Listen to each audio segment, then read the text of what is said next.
Good evening. I'd like to talk about our next topic called business markets and business buying behavior. Remember, this is from our textbook called Principles of Marketing. Before I start with the lesson, I'd like to let you know I'm doing this video for education, information, and review purposes, not to take credit for the content of this ebook, especially this chapter. Just to clarify, the credit goes to the publisher Kotler and Armstrong and anyone else associated with the creation of the intellectual property. My purpose is only to communicate the information in which the people can apply in business and any other purposes such as their personal life or just simply just for academic purposes. Okay. Now let's get to chapter 6. Chapter 6 already.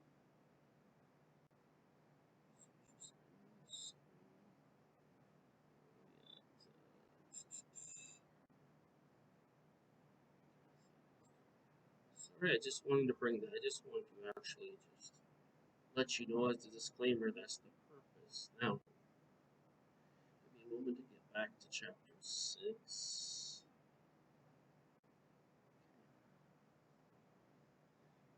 Alright. Hopefully you reviewed the last 5 chapters alongside with me because this is cumulative and the material builds on top of each other. Let's get to chapter 6. You notice I have highlighted the main points. In the other videos, you'll be able to see them. If you haven't seen the other videos, I recommend you see them in order from 1 to 5 before you watch this one, okay? Because that will make more sense. Unless, of course, you already know all the information from 1 to 5, and then, of course, this would make more sense to watch this directly. But, of course, eventually do watch this also. Now, as the chapter preview, now I will make the text larger so you can see it. Okay? Now, in the previous chapter, we studied final consumer buying behavior and factors that influence it.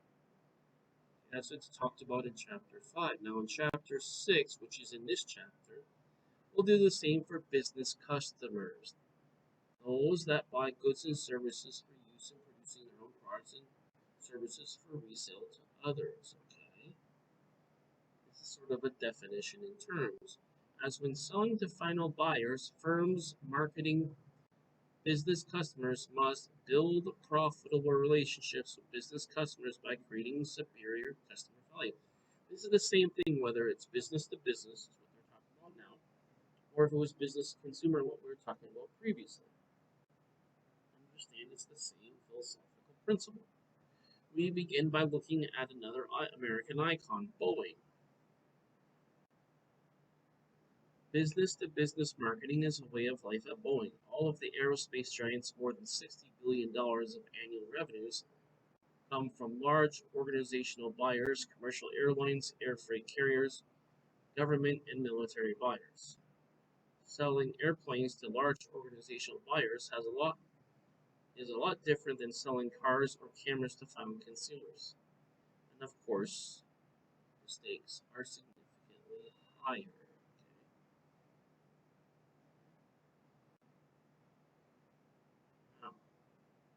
Out of the way, I'm going to make the text bigger just so you can see it much easier. Way. Actually, I can make this a little bit smaller, like at 150. Now, let's talk about Boeing. Boeing's business model is selling selling to businesses, which is business to business. The stakes are much higher. Oops,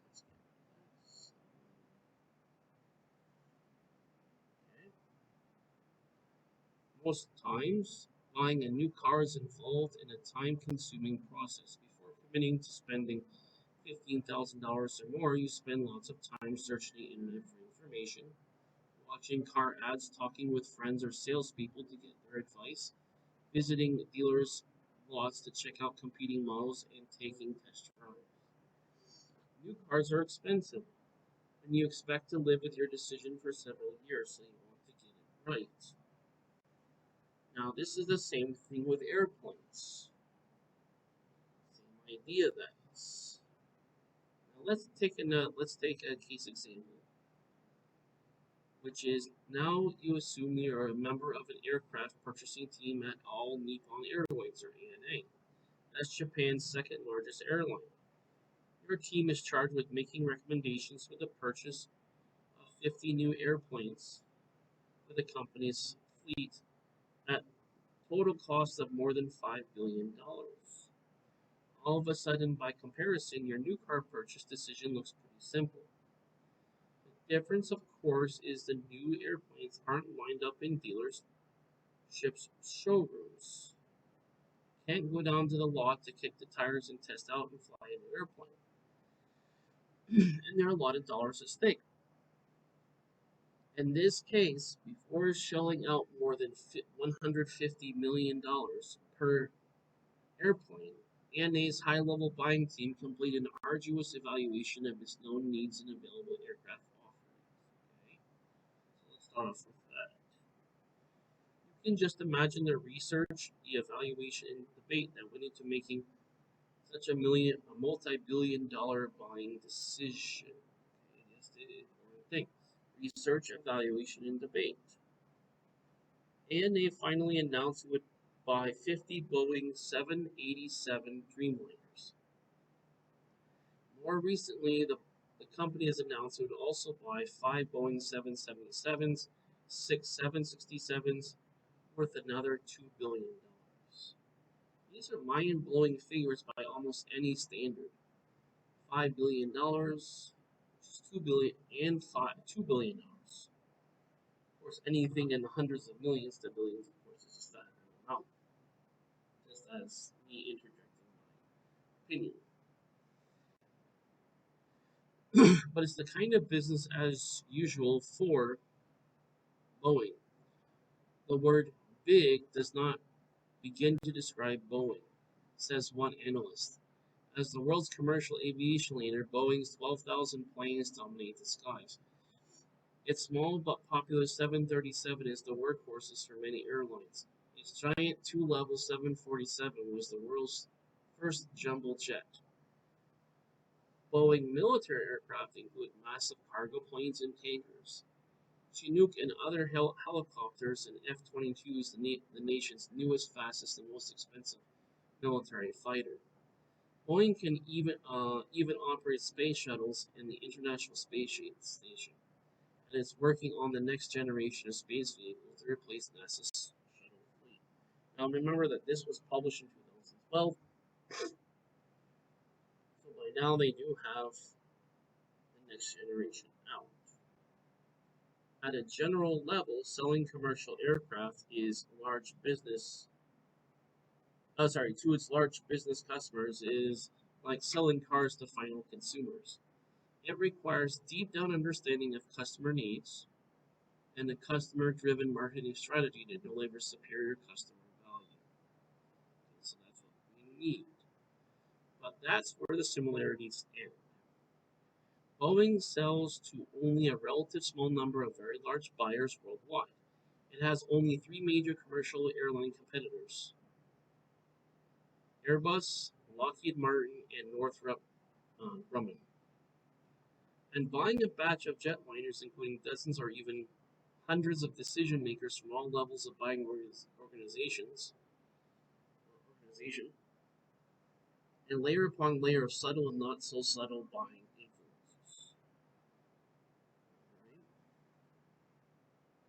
Moreover, whereas it might be disappointing when a car buyer chooses a competing brand, losing a single sale to a large business customer can cost Boeing billions of dollars in lost businesses. That's your opportunity costs. It takes more than fast talk and a warm smile to sell expensive high-tech aircraft. Before any sale, a team of Boeing company specialists, sales and design engineers, financial analysts, planners, and others dedicates itself to becoming an expert on the airline customer. Why? Because you need to know your customer. It's very important. Just like you need to know the people you talk to, you need to know the customers that you sell to. Understand? Now, find out where the airline wants to grow, where it will be replacing planes, and its financial situation. And run Boeing into competing planes through the exhaustive analysis simulating in the airline's routes, cost per seat, other factors to show that Boeing's planes are more effective and efficient. So what do? Exhaustive analysis, simulating the airline's routes, cost per seat, and other factors to show that Boeing's planes are more effective and efficient. The selling process is rackingly slow, but it can take 2 or 3 years from the first marketing presentation to the day of the sale is announced. Basically, not just with planes, but anything very expensive follows a similar pattern. One of my students works for a large telecommunications equipment provider, and he mentioned to me that it takes years before they can close on a deal. There is a process in which things happen, especially if there's lots of money involved.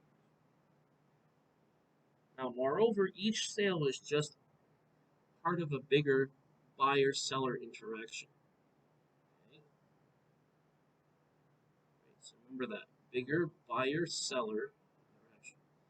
Boeing's real challenge is to win buyers' business by building day in and day out, year in and year out customer partnerships based on superior products and close collaborations. When?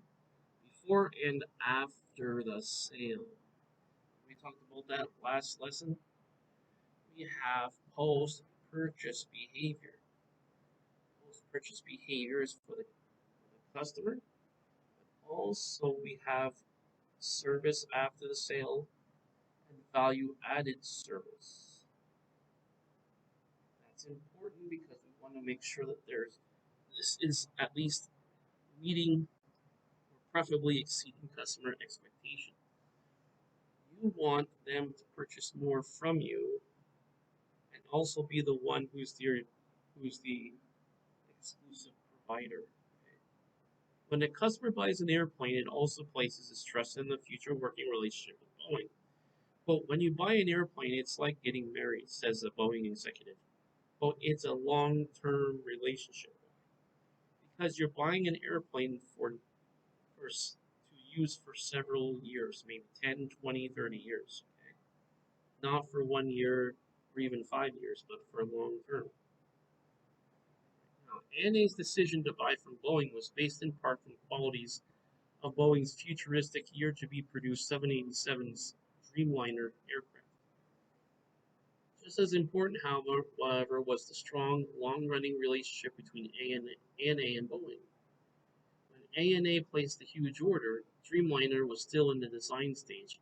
Not a single plane had yet been built or tested. That took a lot of trust on ANA's part, of course. You need to know that number one, they're going to deliver, of course, but the design they have is going to meet the needs of the customer. So, however, that was more than 5 years ago, and ANA is still waiting for delivery of its first plane. In fact, events surrounding the development of the 787 highlight the sale, not the sale, well, also the sale, the scale and complexities of business-to-business selling. So what are we talking about? The scale and complexities of business-to-business selling for both the buyer and the seller. It sounds like a very simple process, but it's very much underestimated. There are many factors to consider, and there are many internal operations to make it happen for the customer. Boeing announced its plans for this radical new mid-size wide-body commercial airplane in 2004. 40% of its 787 fuselage consists of one piece of lightweight carbon fiber, eliminating 400,000 to 500,000 individual fasteners and 1,500 aluminum sheets compared with traditional design. That puts the 787 in a design class with a stealth bomber. Add innovative new jet engines and other weight-saving innovations, and the 787 will be the lightest, most fuel-efficient passenger jet on the market. The 787's interior will also feature many enhanced passenger comforts: a 60% quieter ride, more legroom, cleaner air, higher cabin pressure, humidity to reduce passenger fatigue on long trips. Remember something, there is a difference between features and benefits. Features are the specifications of the product, right? Or possibly the service. Benefits is how will this transform their experience to make their life better, to meet their individual or organizational goals. Okay? Benefits, there is a difference between features and benefits. Our focus is on benefits, especially from a marketing standpoint, and also, of course, from a also from a sales standpoint as well, which we're not talking so much about sales as we are marketing in this book.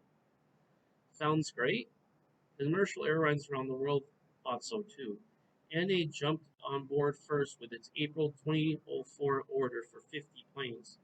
55 other companies quickly followed, ballooning Boeing's 787 orders to 895 planes and making it the fastest selling new commercial aircraft in history.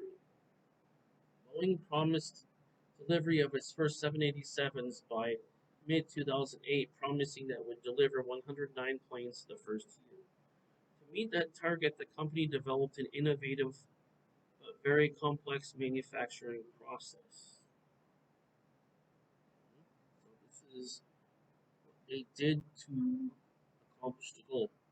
What you're looking for, basically, as I will add this to this textbook presentation, is that you're looking to understand all processes in making and fulfilling an order, everywhere from the design, internal operations to the external operations. Purposes of what we're talking about is mostly for marketing. But we also have to consider other external factors such as supply chain and then the benefit of the value chain network. Okay? So moving on. However, problems plagued the new manufacturing process from the start, causing a numbing 2-year delay. The first 787 Dreamliner didn't complete its maiden 3-hour test flight until December 2009, and Boeing pushed back delivery of the first 787s to ANA by the end of 2010 or even later. Consider that this book was published in 2012. You can get a context to what they're talking about. The long delays caused substantial problems for both customers and Boeing and put long established customer relationships to the real test. Now, this is what you don't want, but sometimes this is what you have. This is what happens, and having that strong relationship will be a buffer to this problem. Now, some airlines canceled their orders, and Boeing paid out an estimated $2.5 billion in penalties and concessions. But most customers stayed the course. In a nod to its faith in Boeing and the 787 Dreamliner, ANA remained a patient partner and even added 5 more planes to its order. At the same time, however, ANA demanded that Boeing provide a detailed plan for avoiding more surprises and a realistic estimate when ANA would get its first airplane. Now, Boeing learned a long list of customer relationship lessons from the delays. And the business-to-business partnerships, as in any relationship, trust must be earned anew every day. Just like respect, trust has to be earned. You just don't automatically get it. Now, there's surface level respect in the form of courtesy and politeness, but real deeper level respect is earned, just like trust is earned. And that's something that the company themselves have to understand with the relationship on how to earn their business. want to do first is start with the principles, to develop the relationship, and make sure that you're meeting expectations and staying in good communication and in a sound dialogue between the company and the customer. Says Boeing's president, we really disappoint our customers. The past 3 years have been tough for our partners. Meaning, but we are developing closer bonds. It's like climbing a mountain together. Unquote. In the end, meeting the revised schedules and delivering plans to customers will be a must in repairing stained, well, it is also stained, strained relationships, as I had my mouse over it. Says one Boeing watcher, quote, good relationships and reputations are built on outstanding performance, not delayed promises. So if you think about it from a practical standpoint, all you need to do is put yourself in the position of the customer. How do you want to be treated? What would be the standard that you would require if you're the customer? If you think about that honestly and openly, right, not holding back one bit as far as the openness, but aiming to be honest with yourself and to let the information be understood because you're open about it, not holding anything back. Then, once you put yourself in the customer's position, you will understand what performance you should be attaining in this situation. Remember that to succeed in business to business markets, Boeing must build day in, day out, year in, year out customer partnerships based on superior products. Sorry, remember it's products, close collaboration, and trust. When you buy an airplane, he also said it's like being married. Says a Boeing executive. It's a long term relationship. Okay, it's cars. Maybe it's just a few years. Planes is a couple decades. Okay, understand? That's the difference. It's kind of buying a plane is sort of like buying a house. It's kind of like that. Although the ownership of a house can vary in its length, so it can be somewhere in between a car and a plane. But house would be the best analogy, the closest thing to compare it to. All right, that's our introduction. Now, the introduction is there for you to get this right frame of mind and the right context to take in the next four objectives I'm going to talk about in this chapter. Now, the first thing we want to talk about is that we want to define the business market, okay, and explain how business markets differ from consumer markets. Okay. That's your business markets. That's our first objective. Now, for objective two, we want to identify the major factors that influence business buying behavior. And that is the business buyer behavior. Some of this is pretty straightforward, but it's necessary to explain. Now, for our third objective, we want to list and define the steps in the business buying decision process. Now, this is going to be similar to the customer buying process, the customer buying decision process. Now, there's going to be more at stake in the business buying decision process. So, as I said, it will take more time to finalize that. Now, that is the business buying process and the e-procurement, buying on the internet. So, if you don't, so E refers to electronic. Procurement means to to make things happen, okay, or to provide for something. Now, our last objective for the chapter is to compare institutional and government markets, okay, and explain how institution and government buyers make their buying decisions. criteria will be slightly different, but generally it's the same. Remember, the institutional and government markets are similar, but its scope and scale is different.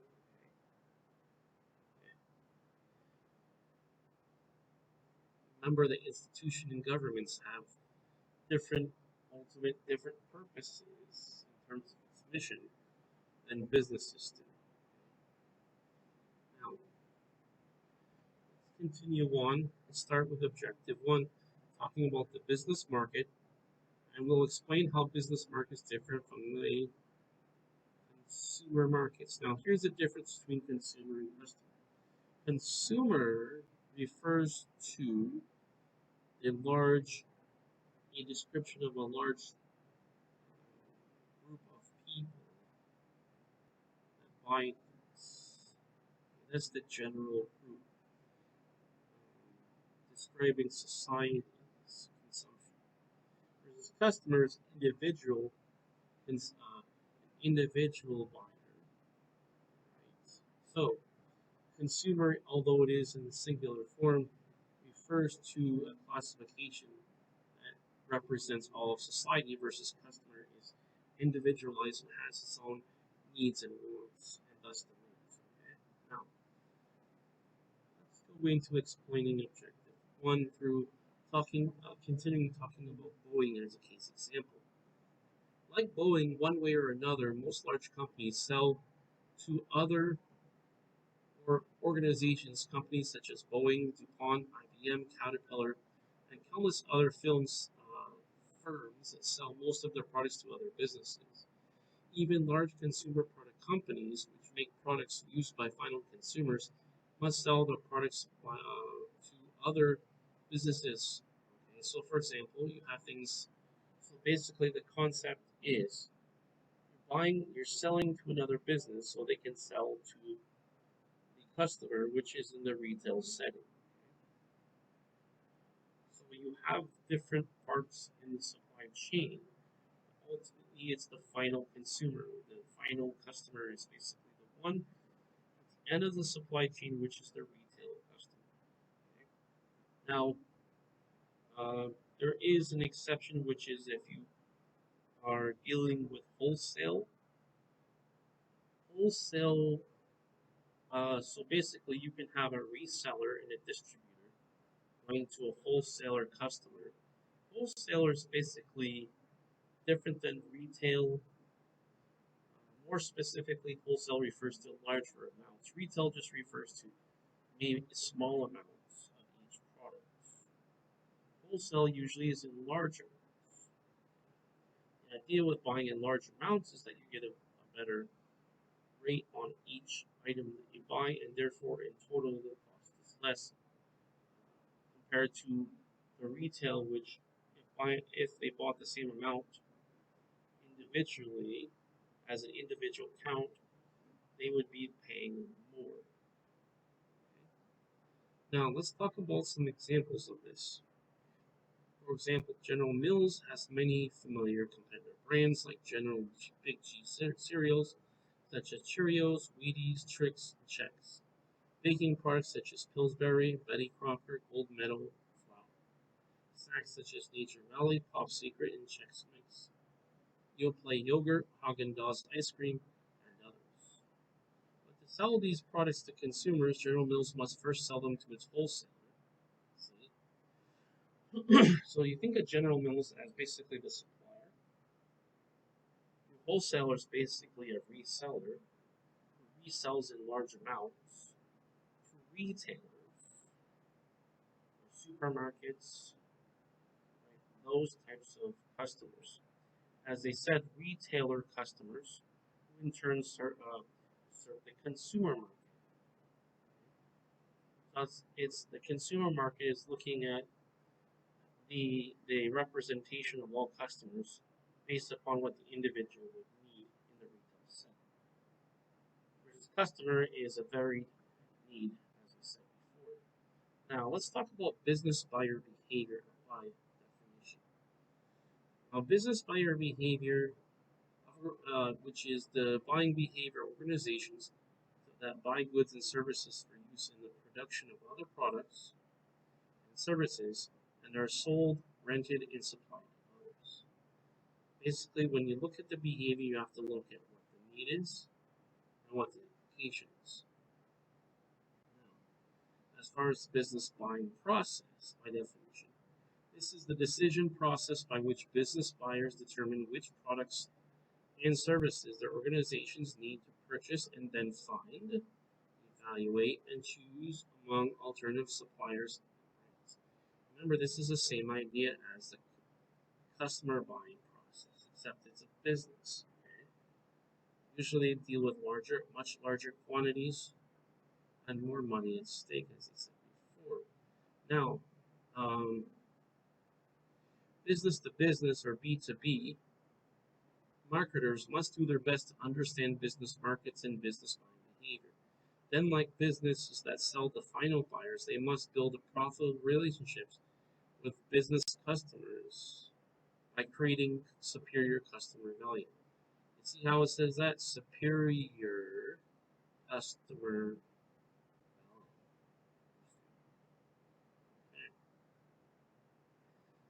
Ultimately, that is the real purpose of what they're doing.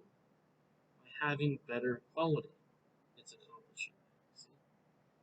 It's not just for the sake of it. It's because all of this contributes to that end goal. Okay? Now, let's talk about business markets. The business market is huge, very large, because there's many businesses, and each business gives makes a much larger order than the consumer would, or in the customer base in the retail setting. In fact, business marketers involve far more dollars and items than do consumer markets. That's the difference. For example, think about a large number of business transactions involved in the production and sale of a single set of Goodyear tires. Now, with the customer, you just may have a couple, maybe four, a few.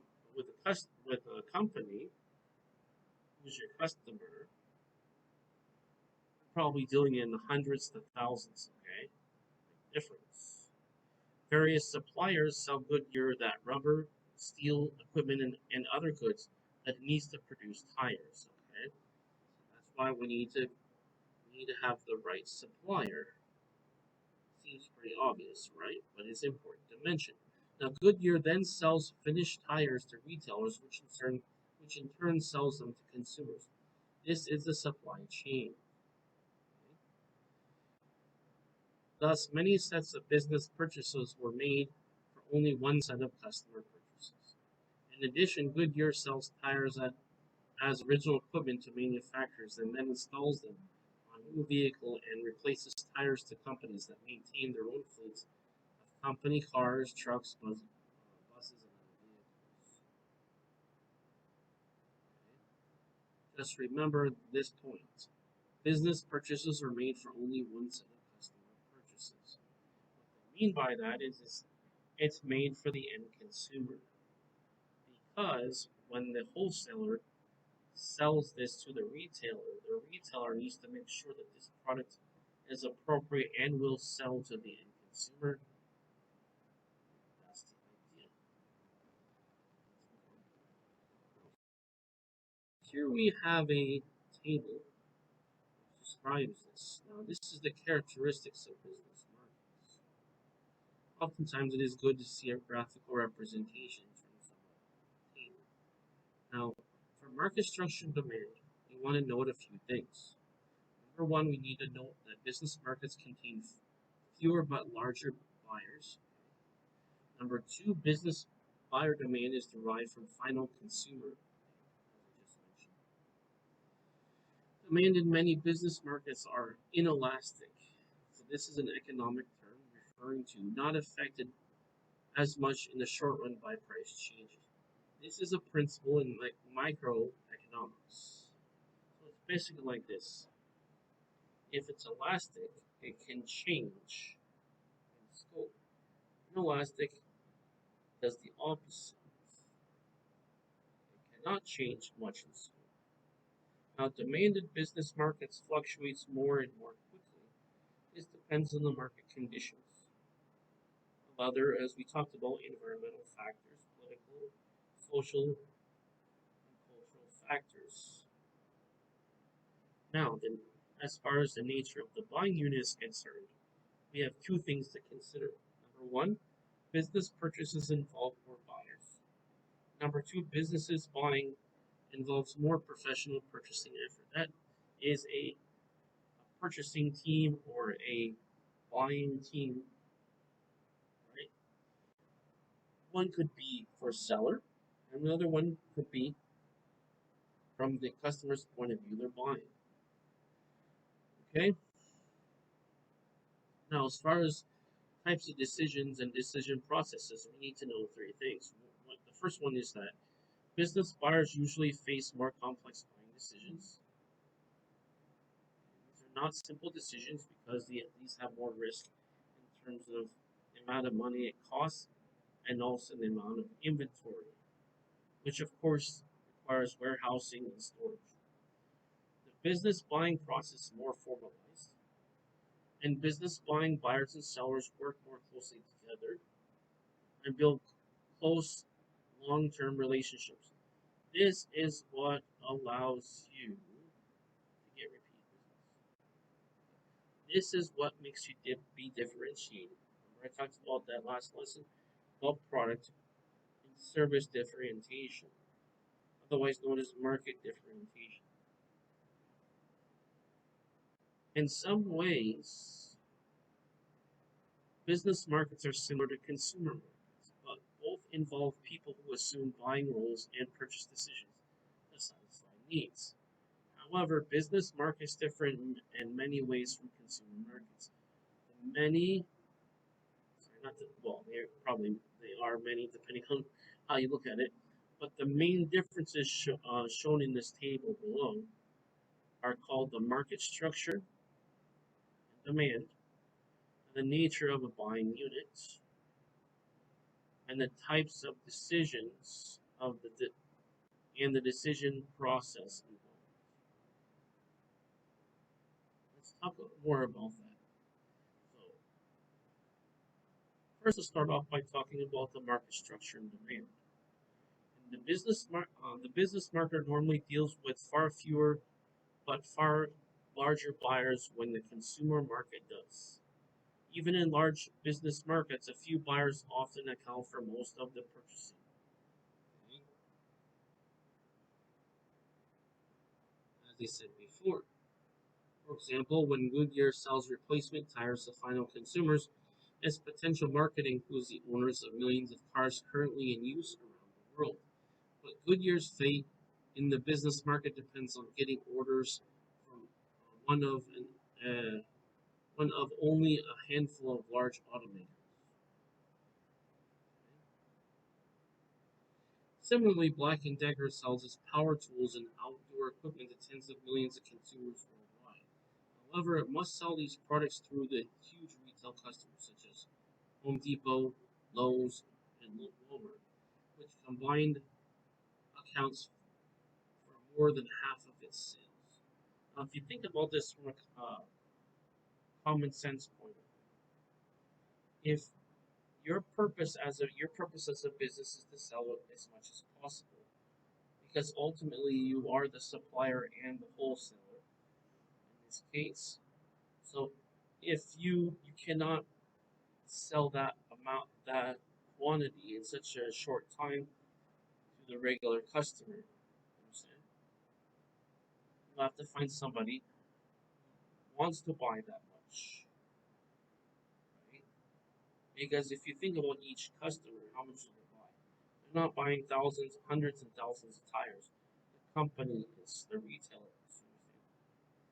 Now, those distributed among all of your customers lets you fulfill the demand and distribute the all of the supply. Okay? Now, further business demand is derived demand. It ultimately comes from derived and derives from the demand for consumer goods. So, the first thing to consider is that there needs to be demand for the products. Maybe not that brand specifically, but that kind of product. Okay? So, for example, there needs to be a demand for tires. If nobody wants to buy tires, you don't have derived demand. You need to have demand for tires. Otherwise, no matter what price you get, it's not gonna be any good.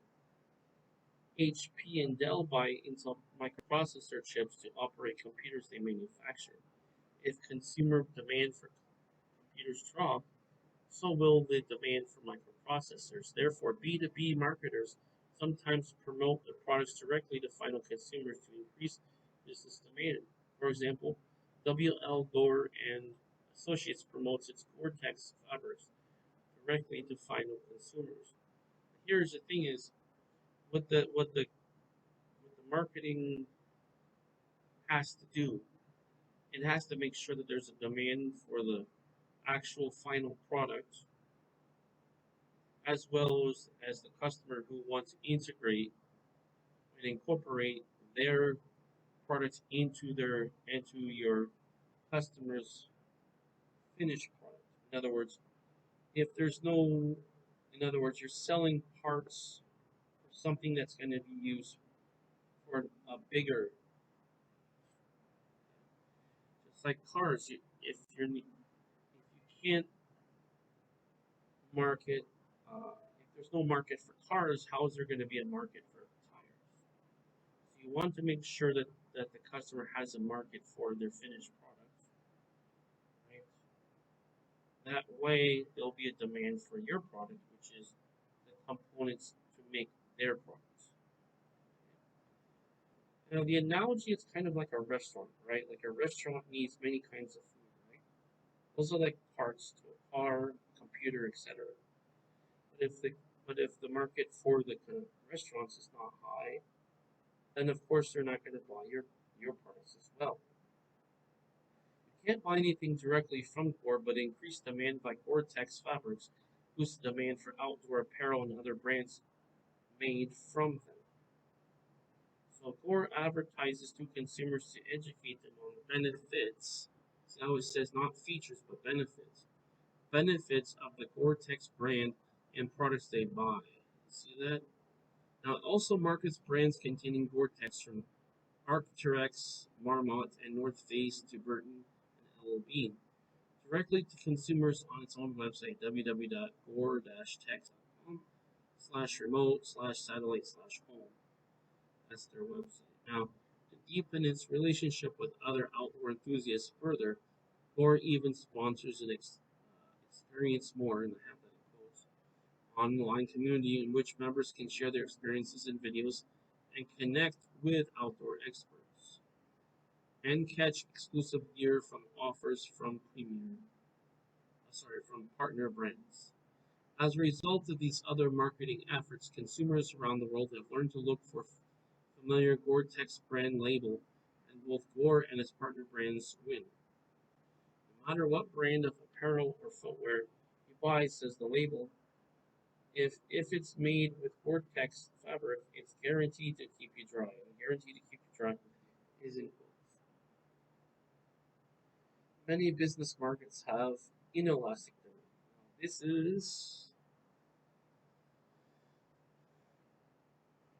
That is, the total demand for many business parts is not much affected by price changes, especially in the short run. So, a drop in the price of a leather will not cause the shoe manufacturer to buy more, not to buy much more leather unless it results in lower shoe prices that in turn will increase the consumer demand for the shoes. So what you need to know is you need to understand the buyer psychology and understand what the end customer wants. What's value to them. Is price more important to them or is quality more important to them? That's what you need to know. Finally, business markets have more fluctuating demand. Fluctuating means it can change. The demand for many goods and services tends to change more. What is that? Demand for many business goods and services tend to change more. What's changing? Demand. And more quickly than demand for consumer goods and services. A small percentage increase in consumer demand can cause large increases in consumer demand. In business demand. Sometimes a rise of only 10% in the consumer demand can cause as much as a 200% rise in business demand using this period. Now, this is kind of complex to explain because what they're really talking about, and this is where business and economics intersect. So, what they're really talking about is microeconomics. This is basically like, okay, we have two parts to consider supply and demand. Now, in the middle of the supply and demand, we also have price, which is another variable. So you have your two main factors, and then you have variables. So your factors will be x and y. So your factors. So for example, you have supply, which is x, and demand is y. In the middle of that, you'll have a line graph where you'll have color coded, usually color coded to show the difference in the line graphs, which between the two main criteria you have factors. The main criteria is like the larger one that you have to consider, the larger category, and more specifically you have criteria. So you have factors. So you start with criteria, and you go to things that influence the criteria, which is factors. And then the factors, what the factors will do is will influence both the supply and demand curve. Now, what happens with this is there's two main things that can happen. You have elastic and inelastic, like we're talking about. Now, what happens is if supply is less than demand, right? If supply is less, the price goes up. If demand is more, excuse me. Yeah, if the supply is less then price goes up. If demand is increases, then price goes up. And if supply and demand increase, the price goes up almost exponentially. Why? I don't recall what the mathematical. There is a calculus formula behind this. I saw this about 3 to 4 years ago. It's also explained in the retail markets under macroeconomics, which is looking at society's management of resources. But the basic idea, as we're talking about microeconomics, is what we're essentially doing is we're exchanging more for what we don't have. More of what we do have for more of what we don't have. So you have two endpoints. You have endpoint A and endpoint B. Endpoint A basically says, okay, this is what I have. Endpoint B is the other one who doesn't have wants and doesn't have as much as what you have. Therefore, what's valuable to them is what they don't have enough of. So what happens is, the analogy I learned when I was taking the course on microeconomics is, I use the analogy of pizza. So if you consider pizza, right? The company sells pizza to a consumer, a customer. That customer is only going to eat so much pizza. So he'll eat maybe one or a maximum maybe two pizzas, as in pizza boxes or pizza. Now could be small, large, or medium, and that's the scale that we're talking about also. So small, large, or medium. And he can only eat so much pizza. Once he's ate enough pizza, then his demand decreases. Once the demand decreases for him, the value decreases for him. As in, once he's used all the supply he needs, his demand will decrease, and once his demand decreases, the value of the relative value means compared to what his perception is, what he thinks is valuable, will decrease, and therefore, in the end, the actual price will decrease. See that? So you have value versus price. value increases, the price increases. As the value decreases, the price decreases. You see, so that's what it is basically. Okay, fluctuating demand is elastic, and that refers to a change in supply and or demand. Okay, that's what it is. Inelastic refers to it's steady. It's basically close to a flat curve. Well, I don't know if that's sort of a contradiction. There's no change in that. It's basically flat. Like for example, 1 1 1 1 1 2 2 2 2. It's the same trend. Once you get to a same trend, what happens is at some point, once you've run out, when the trend ends at the end, it becomes flat. And that's the inelastic, meaning the demand doesn't change, it's the same trend. Let's talk about the nature of the buying. Compared with consumer purchases, the business purchases usually involves more decision participants and a more professional purchasing effort, as I said earlier. Remember something. When they say more professional purchasing effort, it refers to more skills required to manage the process.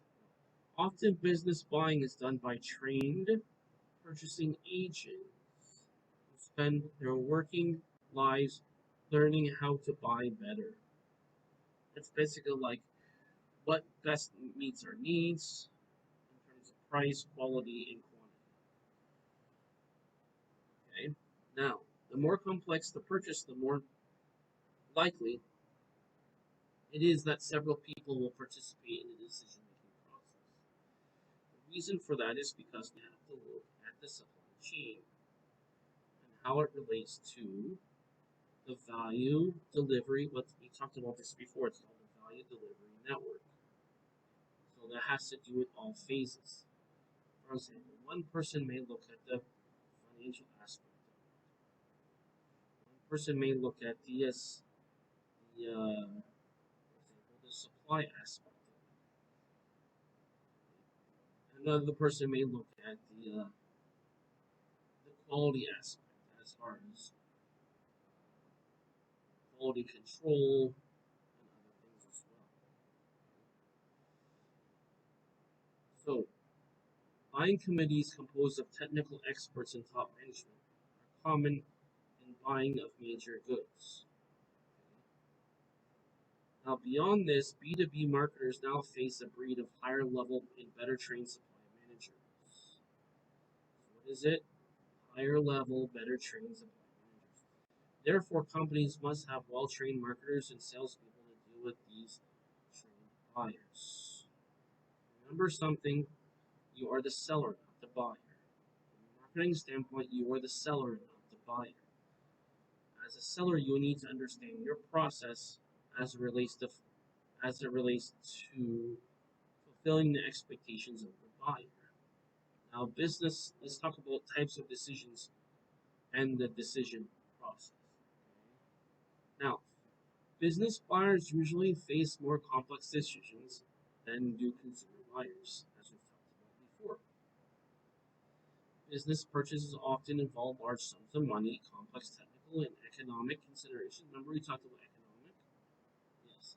As supply and demand, and the fulfillment of the demand. Sometimes it takes longer to fulfill an order, especially if it's larger, and especially if it requires more technical skill, such as in electronics and science and technology. And also, we need to also consider the logistics and the fulfillment of the order as well, from tracking to the actual transportation and warehousing as well. So there are different factors. What they're talking about in this book is a very much summarized, simplistic view of it. There are other aspects of this. You can actually take full courses on just understanding all the details behind each aspect or department of it. For example, logistics management, right? Supply chain management, which is similar to logistics management. Logistic management just goes into the actual process, the details on how it goes from an order to a delivery.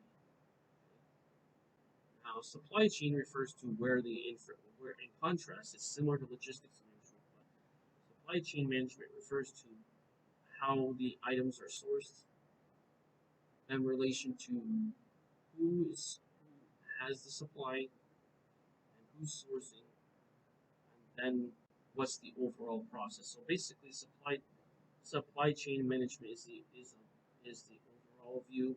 First, logistics is one aspect of supply chain management. And then there's other, and also under supply chain management, you also have project management as well. You have other things too. Now, and all, of course, finance, sales. Yeah, sales and actually management as relates to, well, similar to project management. Okay, so you have all those aspects underneath that. So this is a very summarized and simplistic overall view of what is really happening in the process. Now, finally, the business buying process. The businesses are often more dependent on each other. Okay? Why is that? Well, because the suppliers is dependent on the buyer to buy its products, while the buyer is depending on the supplier to supply the product uh, at the quality and delivery according to the expectations. Now, B2B marketers may roll up their sleeves and work closely with the customer during all stages of the buying process. Okay? Put that here. Okay? I say rolling up their sleeves is figurative meaning getting to work. Okay?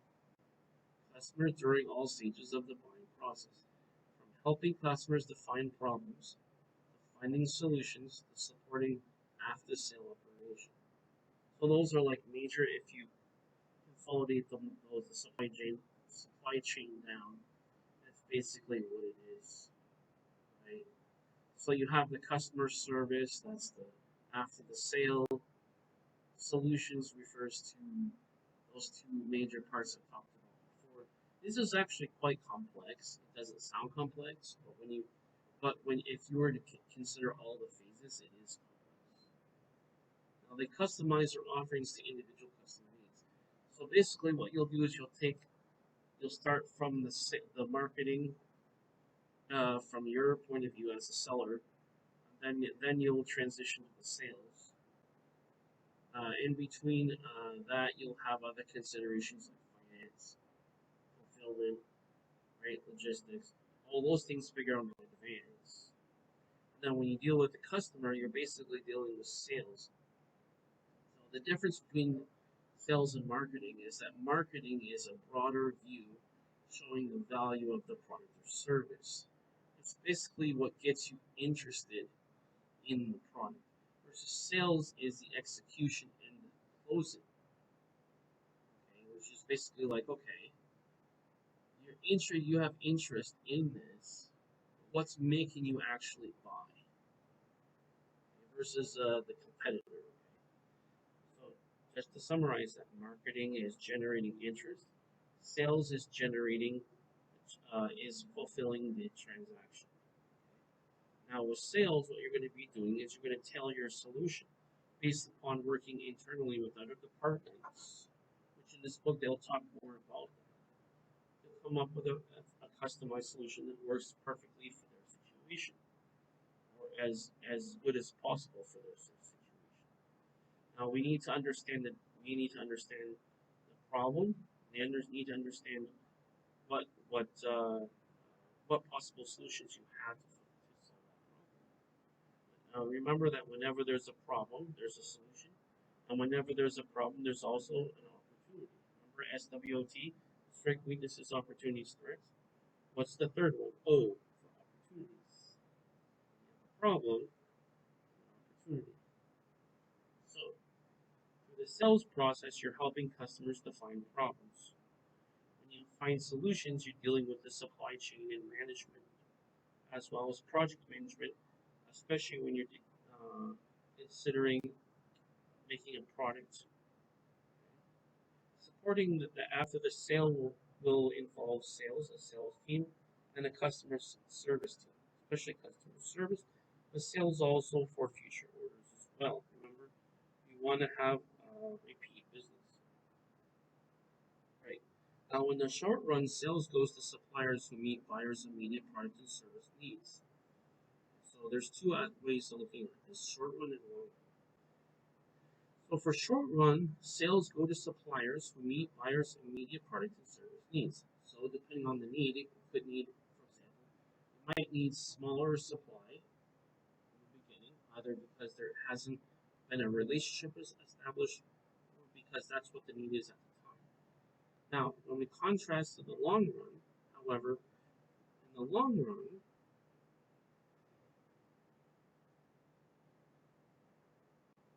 business to business markets keeps a customer's sales and creates customer value by meeting current needs by partnering with customers to help them solve their problems. See, this is where you need to be in communication and do a follow through and follow up with your customers. You need to have good communication, open communication, and obviously honest communication about the needs to see if they've changed and get feedback from your customers. Now, we'll take one example here. Dow Plastics doesn't just sell commodity plastics and the industrial customers. It works with the customers to help them succeed with their own markets. That is much more complex than just selling one product to the end consumer. So you can see that this is much more complex where you need to make, where you need to, where you have multiple solutions, you have multiple problems that require multiple solutions.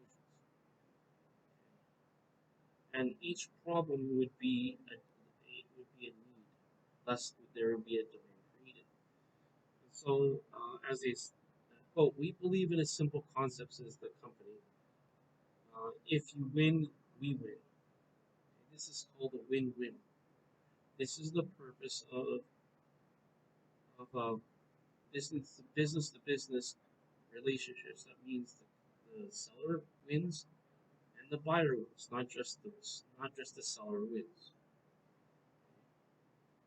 And this is important, obviously, not just for ethical reasons, but also for reasons of getting repeat business, or for purposes of getting repeat business. Now, in recent years, relationships between customers and suppliers have been changing from downright adversarial to close and chummy. I will give you this example of what I talked about in the last lesson. One of my students has a trade business. He sells karaoke machines. Now, he's from a country, in this case China, where it's harder to build trust because of the reputation that the country has in general. Although it's not politically correct, it's just a fact and it's just the truth of the matter.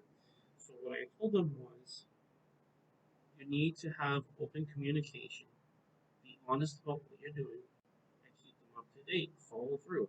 How are things going? Is everything going well? Is this meeting your expectation? Is there anything else we can do for you to make sure we've secured your business? So you need to ask those questions. Be bold and be honest and open and ask those questions because you need to communicate with your customer.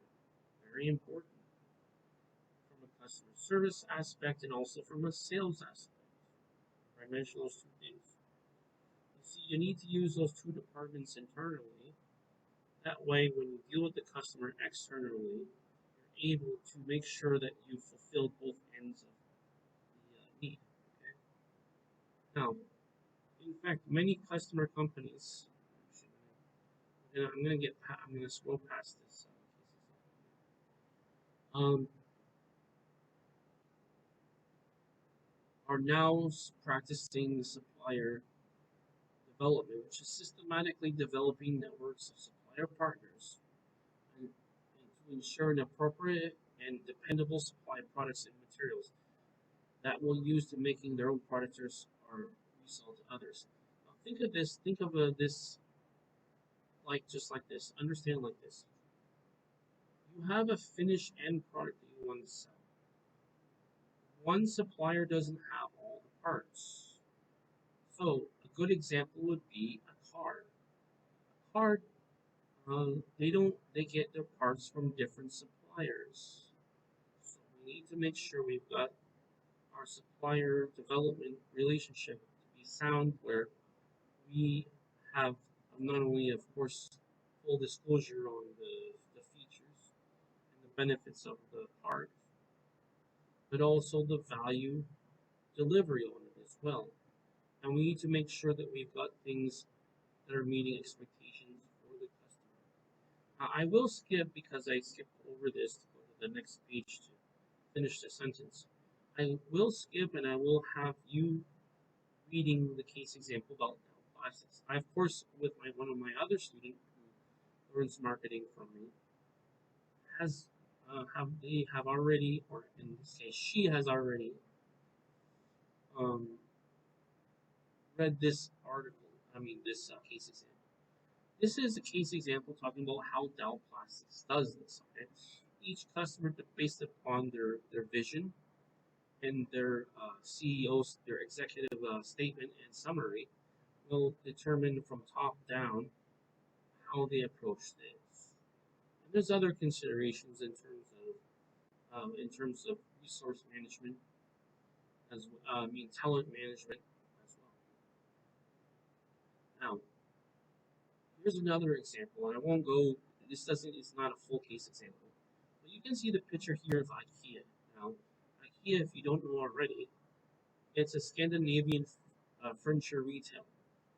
IKEA doesn't just buy from its suppliers; it involves them deeply in the process of designing and making stylish but affordable furniture that keeps customers coming back.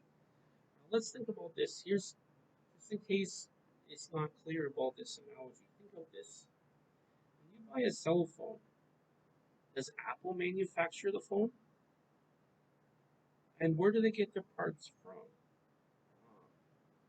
First of all, before the supplier, before you consider the supply chain, we need to consider the product transformation in terms of what it's supposed to do for the experience and the value of the customer, and compare it to its features to make sure they match up. So the first thing they generally do is they come, after we consider the idea, we consider the design. So what Apple will do is they'll design the phone, and then they'll say, okay, this is what I want my phone to do first, not after, but first. And they'll say, okay, what do I need to make that happen? Okay, I need part A, B, C, D, da, da, da, da.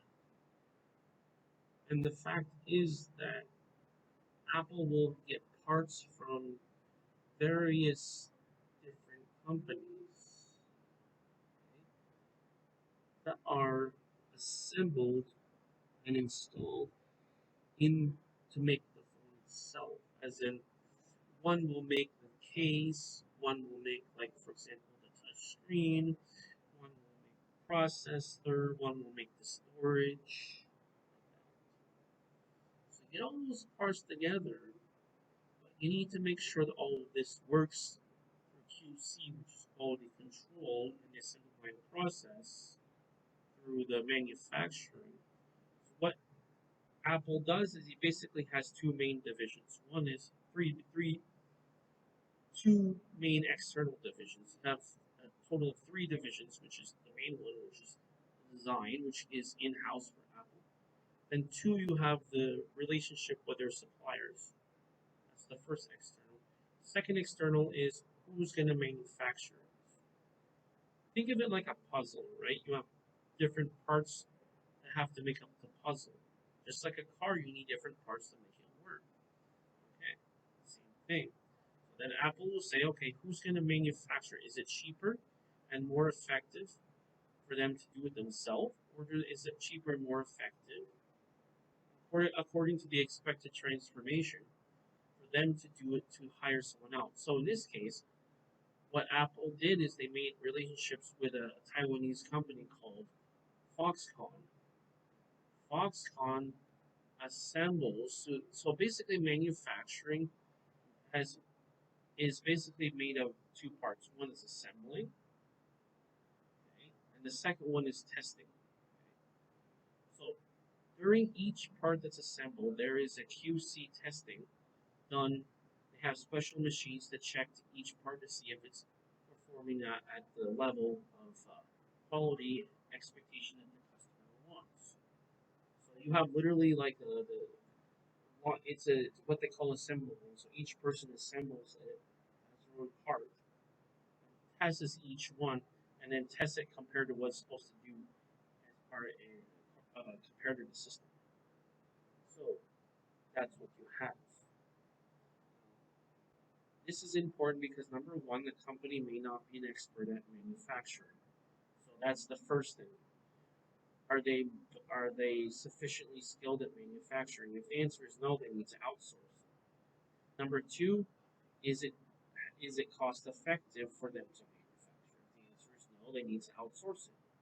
What they normally do is they have both problems both solved by a contracted out manufacturer. And normally these relationships are not short term; these are long term because you need a stable manufacturer, and of course you need a stable supply chain, reliable and stable supply chain where you'll be good for many years. See what I'm saying? Now, going back to the IKEA example, what IKEA does is they design just like Apple, they're designing the furniture.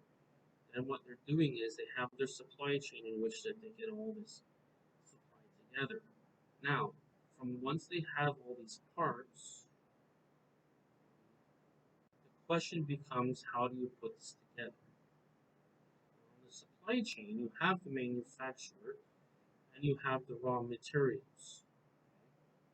So, first, what you want to do, I know this is kind of beyond the scope of this book, but I want you to get the idea of what's going on here. So, in the supply chain, what you start with is you start with the raw materials provider. Okay? So, for example, let's say you need a metal or some sort of element. If it's naturally occurring or if it's synthetic, it has to come from where it is. So the raw materials provider will basically mine or produce that raw material.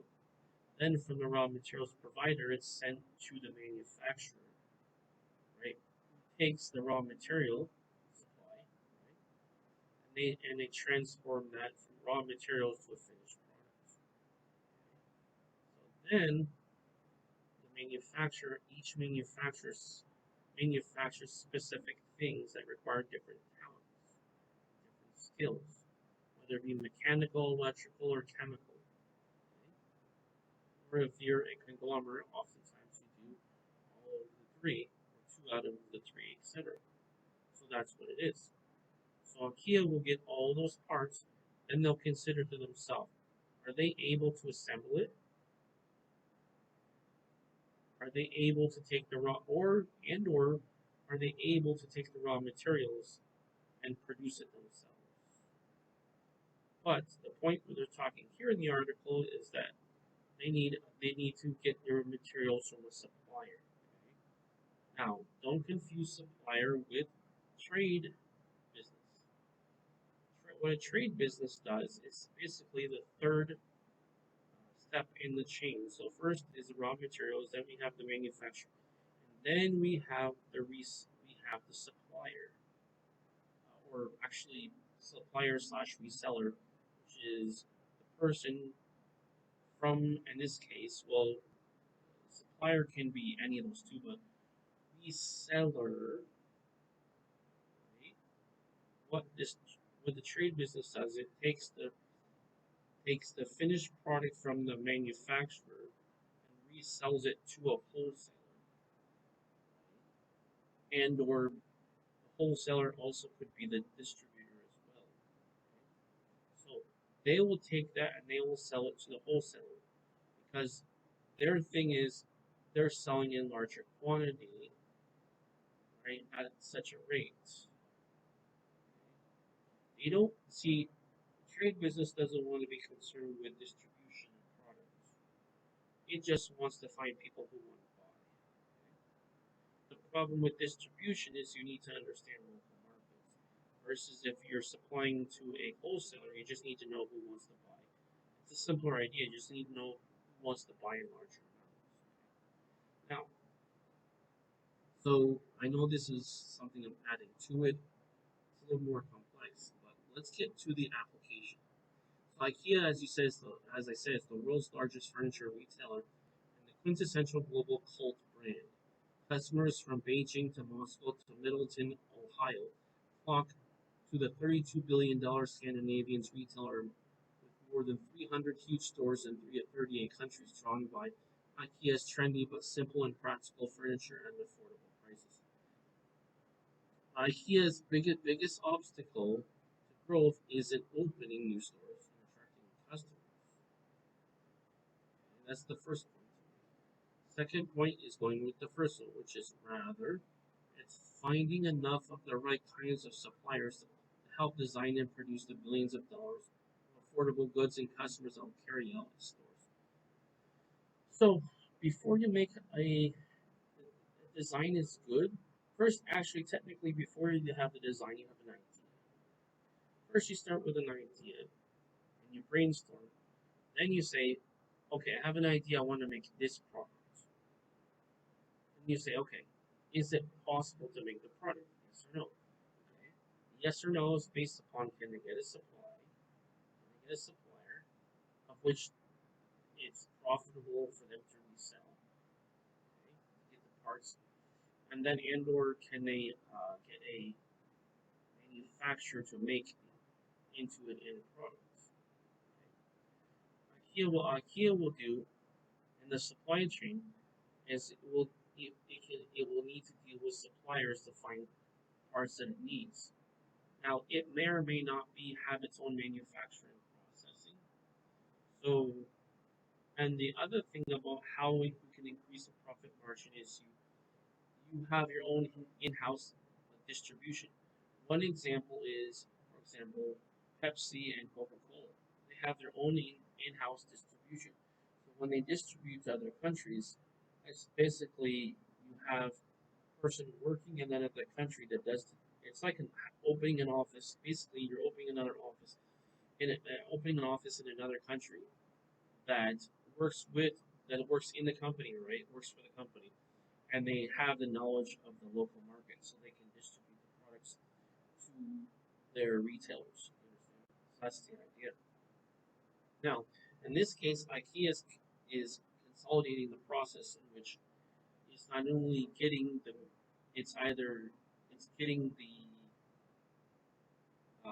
finished product and then using its own distribution channel to they do their own in-house distribution and then being able to sell it locally. In this case, if they're skilled enough, they're able to save money because each step in the supply chain requires a markup. So from the first step requires the least markup, and the last step requires the greatest markup. Well, if you've consolidated the example, if I consolidated the distribution with retail, right, then what happens is they can actually the markup doesn't have to be as much. Okay, so IKEA currently relies on some 1,220 suppliers in 55 countries to stock its shelves. Now, depending on how they define suppliers, this could be raw materials, this could be manufacturing, it could be a number of things.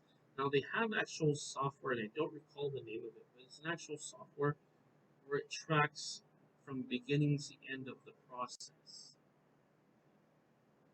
But yes, that's basically what it is. IKEA can't just rely on spot suppliers, which might be available when needed. This is what's called just-in-time logistics, where and warehousing, where you say, okay, we're only going to buy this much so we can store it for demand for immediate sale. Right? That's called just-in-time or JIT, logistics and warehousing. Right? Now,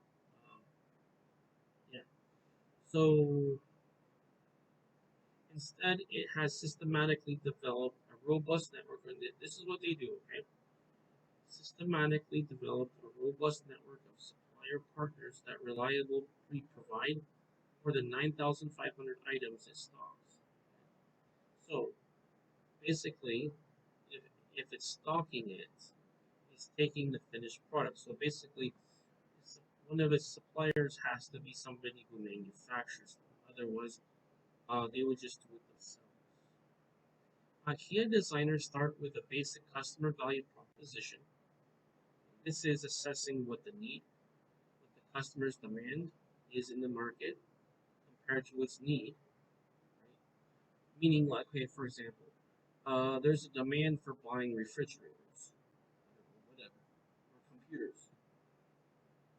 And then you say, okay, depending on depending on the segment of of it, are we talking about hardware, software? Are we talking about both segments?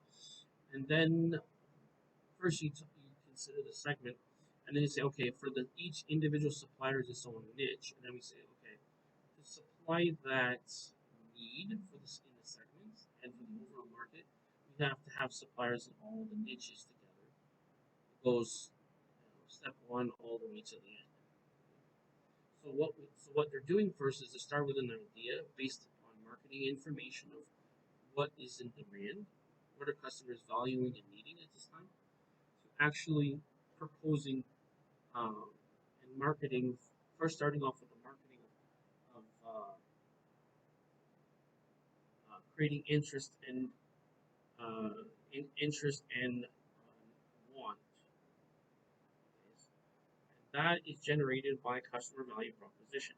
So what the customer value proposition is, they're basically saying these are the features and benefits of the product, and this is why you should buy it. So mainly it's features and benefits. So they find out and work closely with key suppliers to find the proposition to market. Basically, it's like all these supplies, how is it going to fulfill our value that we want to provide in our product? Right? That's like IKEA does more than just buy from suppliers. It also involves deeply in the process of designing and making stylish but affordable products to keep IKEA's customers coming back. So that's basically the mission statement to customers is that part. So mission statement basically is like saying this is our purpose for doing business. Okay? And that mission statement is based upon the top-down executive, like CEO, summary and vision in terms of where they want the company to go based upon its operations. Okay, so now I know that was a mouthful, quite complex. This, from a marketing standpoint, is a very summarized version of what's happening. So I wanted to fill in some of the blanks to get a more better understanding of what the steps are. Now let's transition to talking about business buyer behavior. At the most basic level, marketers want to know how business buyers respond to variable marketing stimuli. So when we're talking about stimuli, we're talking about the plural form of the word stimulus. And that refers to provoking somebody to an action, right? An excitement, an event. It's based upon usually a emotional response as opposed to an objective, calculated response. Although sometimes you can have something where you're dealing strictly with features as benefits that relate directly to features. So in more of the technical markets, when we talk about the features, as far as what does it do, that's more calculated and objective. Versus benefits refers to how you perceive the value of the product or service, or what you think the value, what you're going to get out of the value of the product or service. Now, in this model, marketing and other stimuli affect the buying organization and produce certain buyer responses. That's the stimuli. You're trying to provoke a response in a way that convinces them to buy. Basically, this is very basic idea. Now, within the organization, buying activity consists of two major parts. Number one, we have the buying center, which is composed of all people involved in the buying decision and of the buying decision process. Okay. Now, keep in mind that the buying center and the buying decisions are influences of the internal organizational, interpersonal, and individual factors as well as external and environmental factors. That basically refers to everything that's done internally in the company, and everything is done as a relation with the customer, which is external. Remember, the internal is the company, the external is the customer. There is that interaction between the internal company and the external customer. Now, if we look at the diagram here, we look at a model of business buyer behavior. Now, first, we want to look at we need to do this step by step logically because we cannot skip steps. We have to look at this logically to see the progression. First, we need to consider the environment. That's what's around you and influences and affects the operation. Now, for marketing, you have the marketing stimuli, which is the product, price, place, promotion. Remember those four P's? Product, price, or you could say or service. Price, place refers to the place of referring to the environment of trends. That's where you transact, the place where you transact business, and the promotion. What actually is showing value to the product or service as a promotion, or as the incentive for the customer to buy the product or service. Could be either one. Other stimuli is economic, technological, political, cultural, or competitive. That could refer to two things. It could refer to business to consumer, which is not what we're talking about, meaning bargain hunters, which is bargain business to consumer.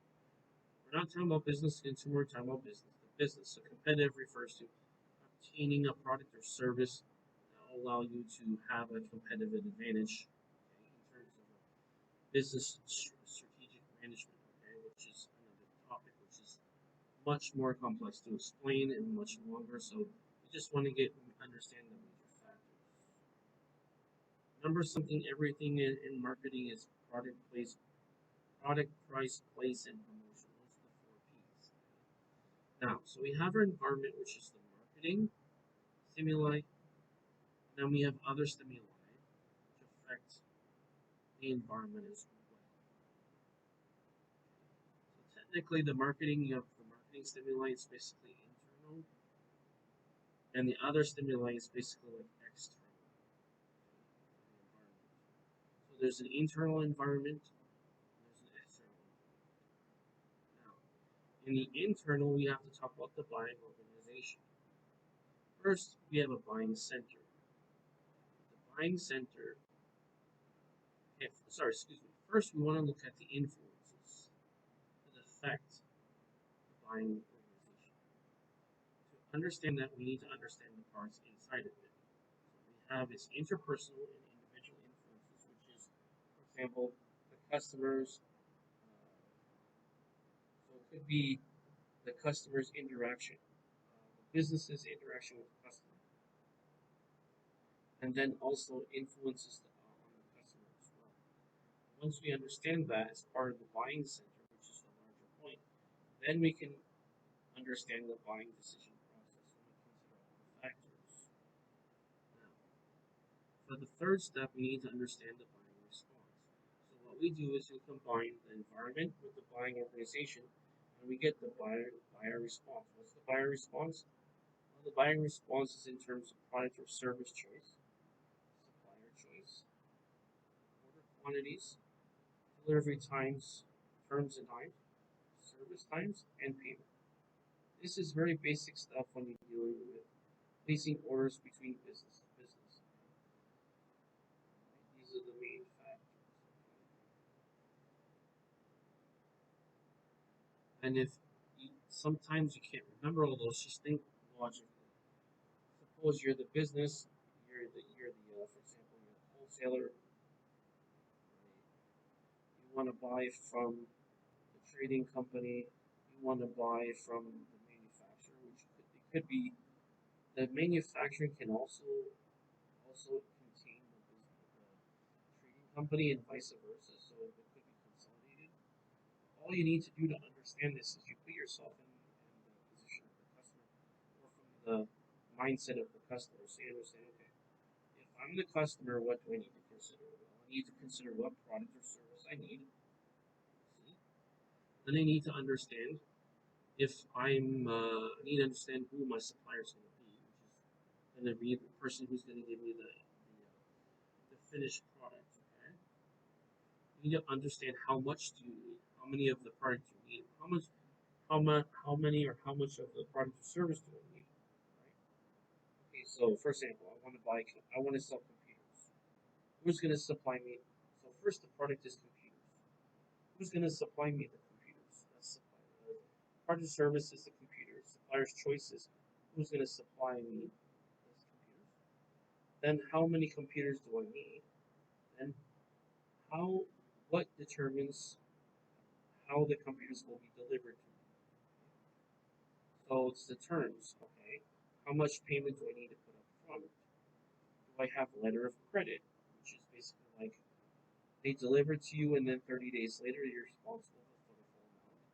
Or do you need to put down before production of the amount, you need to put down, let's say, half or a certain percentage. That's the terms of that's similar to payment but delivery terms, meaning it doesn't get delivered out until certain things are fulfilled. And also, what is the duration of time that you agree to get the product? That refers also to logistics. So it technically refers to the manufacturing and logistics. So manufacturing is how quickly can you get it produced, and then how quickly can it be delivered. So that's the delivery terms and times. Now we got to consider the service time terms. Let's say before you purchase the product, can you visit the factory? Before, after it's produced, or in the process of it producing, can you do random sampling? Okay, that's again for QC, quality control. And then is after it's delivered to you, right? Customers, you need to do, of course, you need to check the product to see if there's any defects. Before it's delivered out, also, is there a condition in which you can do random sample? You need to check also for the quality. Now, keep in mind that this is not going to be 100%. There is a 2 to 3% rule, which means 2 to 3% of the product that's manufactured might have defects because the manufacturing supply, the manufacturing process is not always perfect. So, acceptable rate of defect is between 2 to 3% in the project management cycle, okay? Which is another course you can take, which I have studied. So that's another topic altogether. So the service terms will be before, during, and after. This is also important from the company's standpoint, is because you want to have a good experience with the customer, so that way they will reward it. That's very simple. And finally, what is the method of payment? So you need to understand when you look at the buyer responses, this is from the buyer's point of view. If you don't understand what the buyer would do, just put yourself in the position of the buyer, and then you'll quickly understand when you think about it, especially and also especially if you have experience with it, what these will be. Now, let's talk about major types of buying this situation. These are situations in which a person buys. Let's define some terms. First one is called a straight rebuy. A business buying situation in which the buyer routinely reorders something without any modifications. That's called otherwise known as repeat business. A straight rebuy. Keyword is re, meaning you're buying again. We have a second kind of buy. This is called a modified rebuy. So you have a straight and you have modified.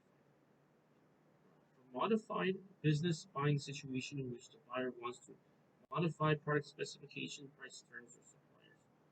Of course, that would need to be done before the end product in the end process and manufacture. This is possible if, for example, in the QC they found problems, or let's say you weren't satisfied in the process, and say in the assembly line process there was issues where it was more than 2 to 3%, and or the random sampling after some of the finished product, if some of them didn't, um, let's say you did random sampling, let's say all the samples you had were not were not meeting expectations. That's where you'd have your modified rebody. So that's very important. From customers' point of view, marketing, we need to make sure our features are matching up with the expectations in terms of the benefits to the customer. That way, there is not a loss of time and opportunity cost in terms of having to modify the product or remanufacture it, which also delays the time of delivery. And then the third thing we have is a new task, which is a business buying decision in which the buyer purchases a product or service for the first time. So with the new task, that's the type of people you have to spend more time with to convince them to not only initially buy your product, but have repeat business with. Okay? Now, we also have a term called systems selling or solutions selling. This is basically something that's done before. This is like customer service slash like sales, and that's basically buying a packaged solution to a problem from a single seller, thus avoiding all the separate decisions of running a complex buying situation. So you can basically go to a company and say, I want to buy X, or for example, I want to buy this computer. I don't want to worry about sourcing all the everything in the supply chain. I just want a already pre-done solution. And that's usually done through the manufacturer or the trading company, which oftentimes is done together. So, for example, you have, and that's done in departments. One is the manufacturing end, and the other one is the sales technical and manufacturing. So, technical is basically like the communication of the features and or the benefits to the sales presentation, the sales team. So you have your sales manager, right, who oversees and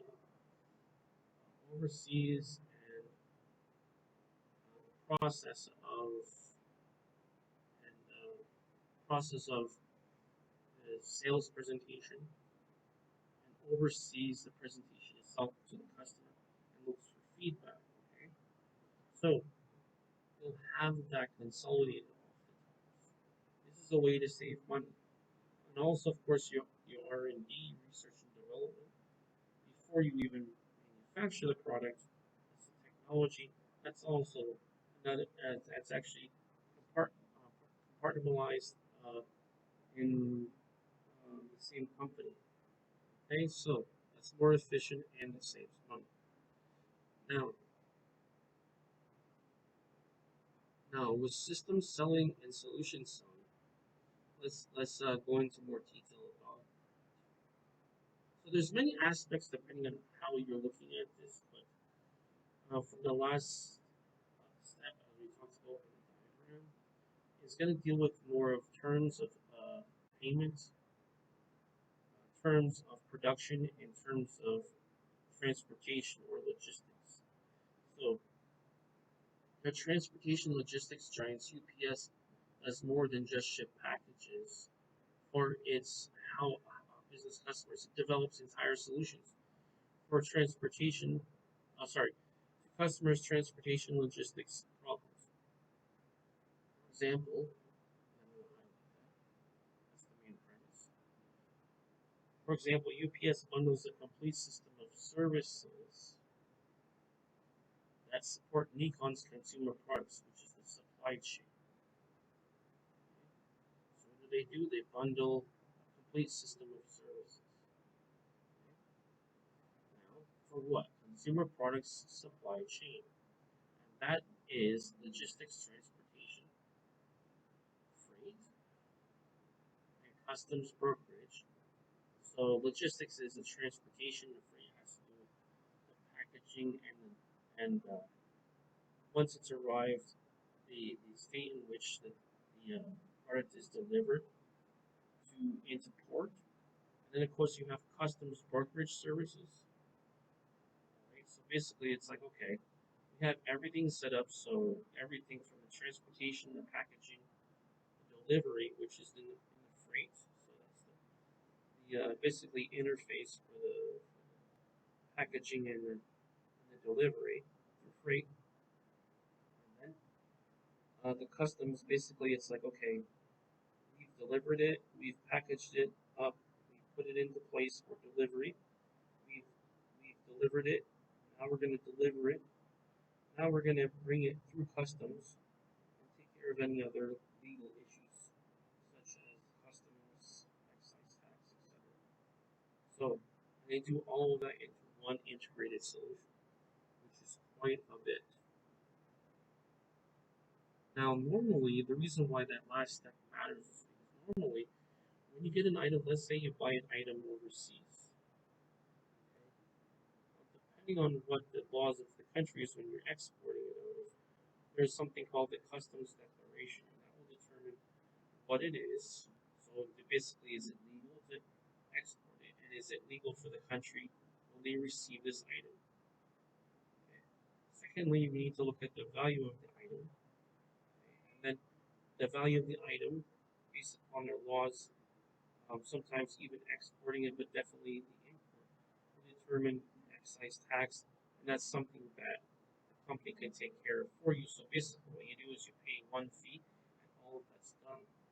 Then from the customs, that they take care of that, make sure it's everything's fine, and then of course it gets delivered through the other part of the logistics chain to the final destination. Now, when Nikon entered the digital camera market, it decided it needed an entirely new distribution strategy as well. Now, the distribution is after, that's the step after customs. Basically, what we have, the situation we have, is we have a situation where it's clear customs is trying to enter the country, but then how do you get all this mass supply to all these different places?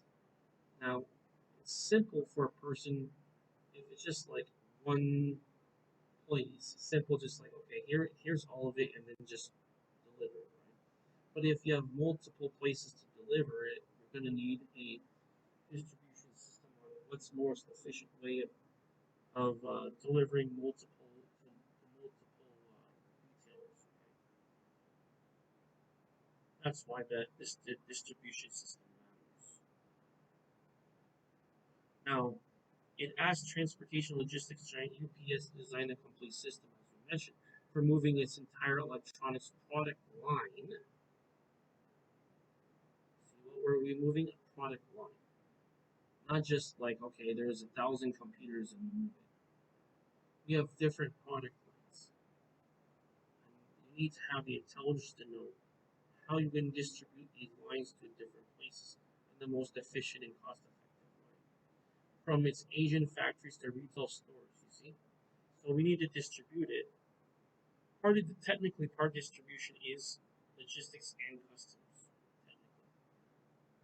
And then so beginning of the logistics phase to customs and then the end of the logistics phase through the end of the logistics phase is actually the distribution going to its relevant customers.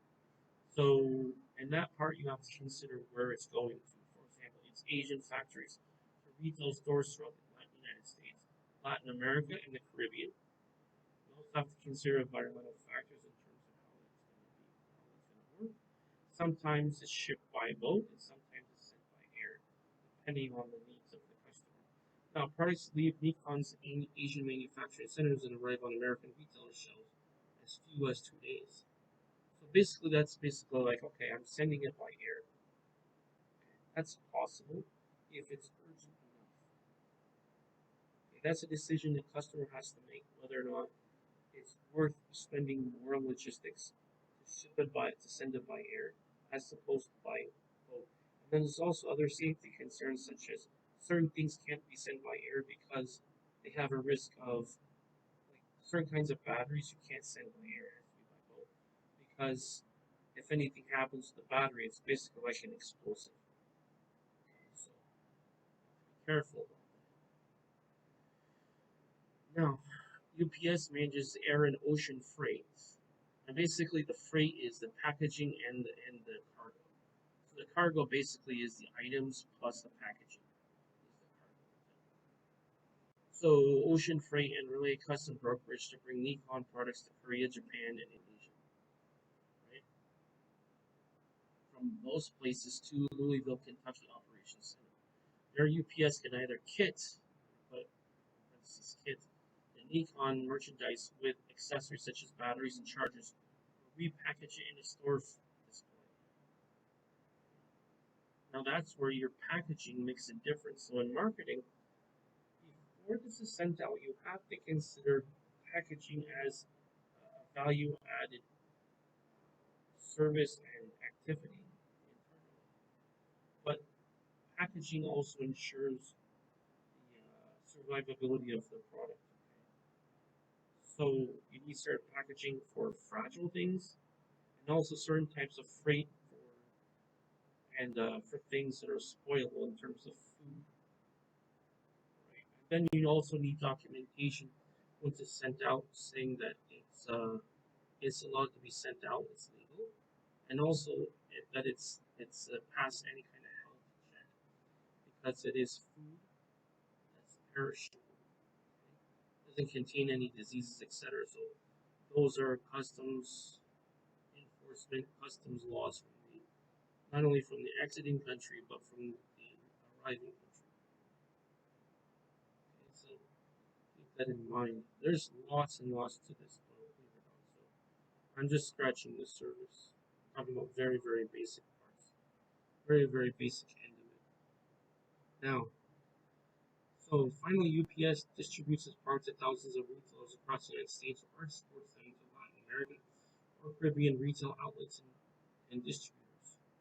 Right. So basically, what can happen is you can have, depending on, so the distributor technically can be a reseller. So he says, okay, um, basically, it's like, okay, so that retailer, because of the size of their operation, cannot display or store and also sell in a certain past a certain quantity. So what happens is you sell it to the distributor who already has deals with the retailers, and then he says, okay, well, this store wants this amount, this store wants that amount, etc. And then what he does is say, okay, we've got these deals. Someone's already bringing it through for us with that complete solution, just a solution, right? And he says, okay, now what I'm going to do is I'm going to take care of the transportation, or I'm going to outsource to someone to deliver it to my customers. Because what happens is when you have that solution set up is that you don't rely on just one customer to sell your total amount of inventory. That's basically what it is. Okay? So it's a little bit of an overkill, but just so you know how that works. Now let's talk about let's give some definition terms here. First of all, it's the buying center, like what we talked about earlier. These are all the individuals and units that play a role in the purchase decision making process. The second one is users. Members of the buying organization will actually use the purchase product or service. Users could be basically the distributor, or it could be, and mainly can be, the customer and the retail environment. We also have influencers, people in the organization's buying center who affect the buying decision. They often help define specification, also provide information about evaluating alternatives. So this is the conversation you have distributor and or a wholesaler and or distributor has with the supplier. And basically they'll say, okay, sales team will communicate, say, okay, let's assess your need based upon criteria. Say, okay, based upon the need, this is what we suggest for specifications. Okay, let's keep that in mind. Now the buyers, as you know, this is a simple one. People in organization as buying center who make the actual purchase. The people who make the actual purchase, whether it's internally or externally, depending on who the buyers are. We have the deciders, people in organization buying centers who have formal or informal power to select or approve the final suppliers. They basically make the buying decisions. That's the deciders. And then you have the gatekeepers, or people in organizations buying centers who control the flow of information to others. Remember that you have to consider all of these in the chain. Okay, now remember something. The buying center is not a fixed and formally identified unit within the buying organization. It's a set of buying roles assumed by different people for different purchases. Okay? Within the organization, the size and makeup of the buying center will vary for different products and for different buying situations. For some routine purchases, one person, say a purchase agent, may assume all the buying center roles.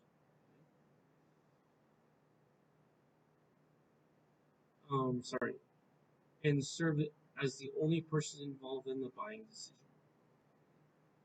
For many complex purchases, however, buying center may include 20, 30 people from different levels and departments in the organization. This will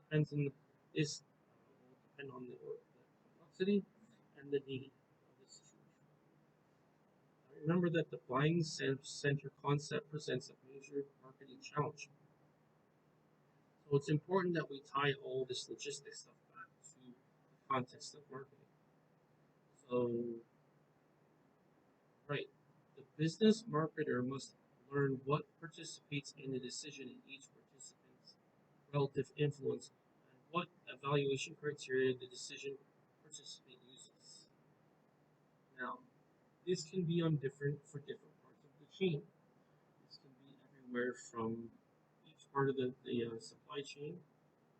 They have marketers all the way to the person in retail, okay, who's selling directly to the end consumer. For instance, medical products and services group of Cardinal Health sells disposable surgical gowns and supplies, and identifies the hospital personnel involved in the buying decisions as the vice president of purchasing, the operating room administrator, and the surgeons. Each participant plays a different role. The vice president of purchasing analyzes whether the hospital should buy disposable gowns, reusable gowns, or reusable gowns. Okay? So you have to consider what do they want to do. Okay? You have people involved in the buying decision, and ultimately you have people involved in the final decision of it. You have the influencers. Basically, those are the advisors of the people giving information about it. Then you have the people who are actually involved in the actual decision of purchasing. Now, the administrator considers the gown's absorbency, antiseptic quality, design, cost, and normally buys the brand that meets the requirements of the local cost. Sorry, the local lowest cost. Finally, surgeons affect the decision later by reporting their satisfaction or dissatisfaction with the purchase brand. So what you need to do is you have to consider everybody in the process, because you got to consider that you're not only manufacturing, you're delivering a product for the people who are going to be using it. So the end person, which is the surgeon who's going to be using it, has to be satisfied with the quality. So so basically the surgeon is quite possibly the influencer, probably not the decision maker because you have administration with that. But ultimately, his input matters because he is educated on what is sufficient for doing his job. He'll know what's quality and what's not quality. The buying center usually includes some of the obvious participants who are involved formally in the buying decision. So we have, so that's the basic premise, right? Now, for example, decision to buy a corporate jet will involve the company's CEO. So who's the final decision maker? The CEO, the chief pilot. So then you say, okay, company CEO is the final decision maker. But then he needs to consult with, for example, the pilot, the purchasing agent, and some legal staff, and a member of top management, and others charged with the buying decision. So he he ultimately is the one who makes the decision, but he needs to get the information from the influencers who have the information. Basically, their role, they don't literally call it that, but basically they're advisors. The influencers are basically advisors to the final decision. Now, it may also involve less obvious informal participants, so it may actually make or strongly affect the buying decision. Sometimes even the people in the buying center are not aware of all the buying participants. For example, decision about which corporate jet to buy may actually be made by the corporate board member. So instead of, let's say, there's a second option, which is corporate board member. Uh, so they might have a protocol in which the corporate board members decide if it's being purchased instead of the CEO. Or they could have a thing where they say, okay, we'll let the CEO decide. Depends on what levels. The ones at the way top make the policies to decide how the buying process and buying decisions are made. Okay? Now let's talk about the influence on business buyers. So if you think about it, it's very straightforward. Again, all you need to do is put yourself in the buyer's point of view and you understand.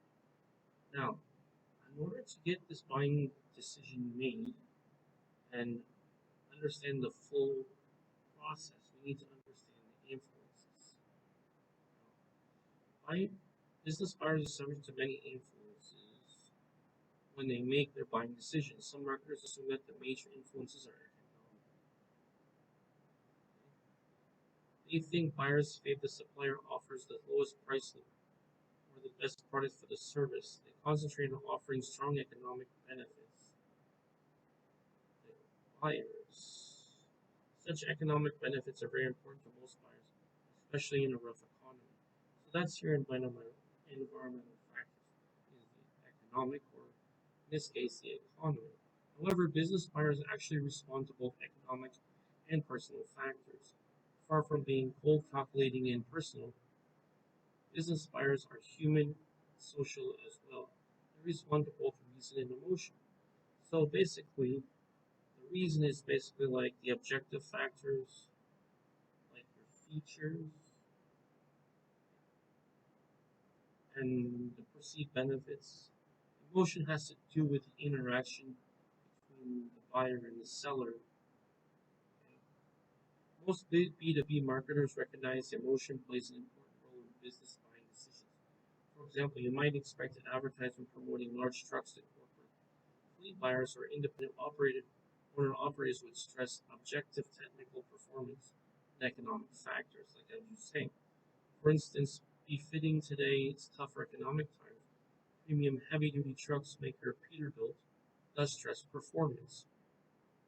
So this is again, performance has to do with the features, and also it's interpreted also as the benefits as well.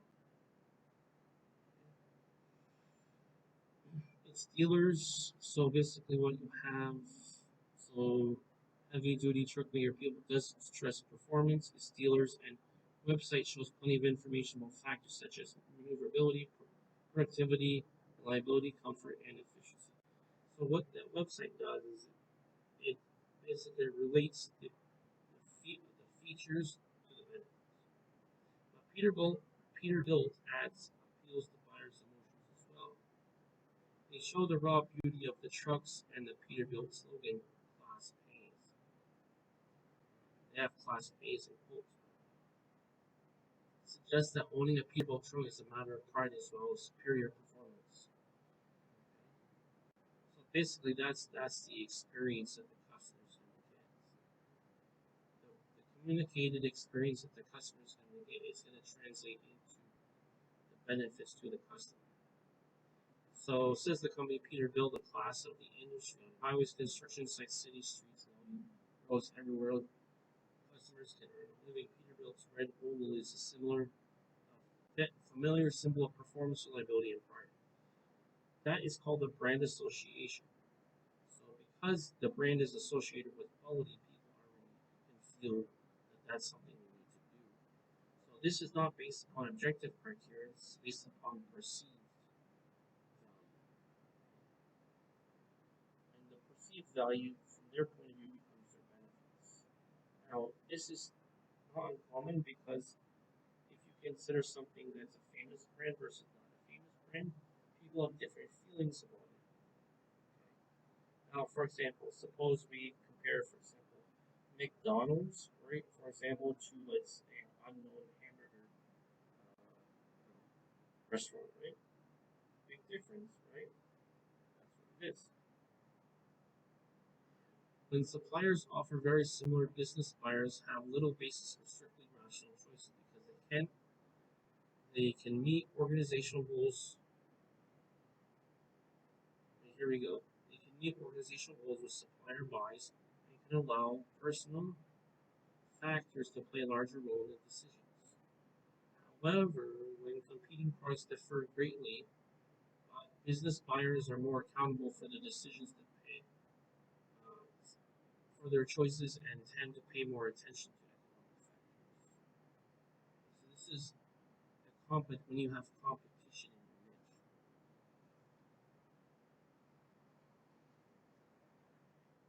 Notice they mentioned trucks and not just cars or not just automobiles in general. So automobile is the market, and then truck is the segment. Within the segment, you have different specialties of trucks. What type of truck? It's a niche. The emotional aspect has to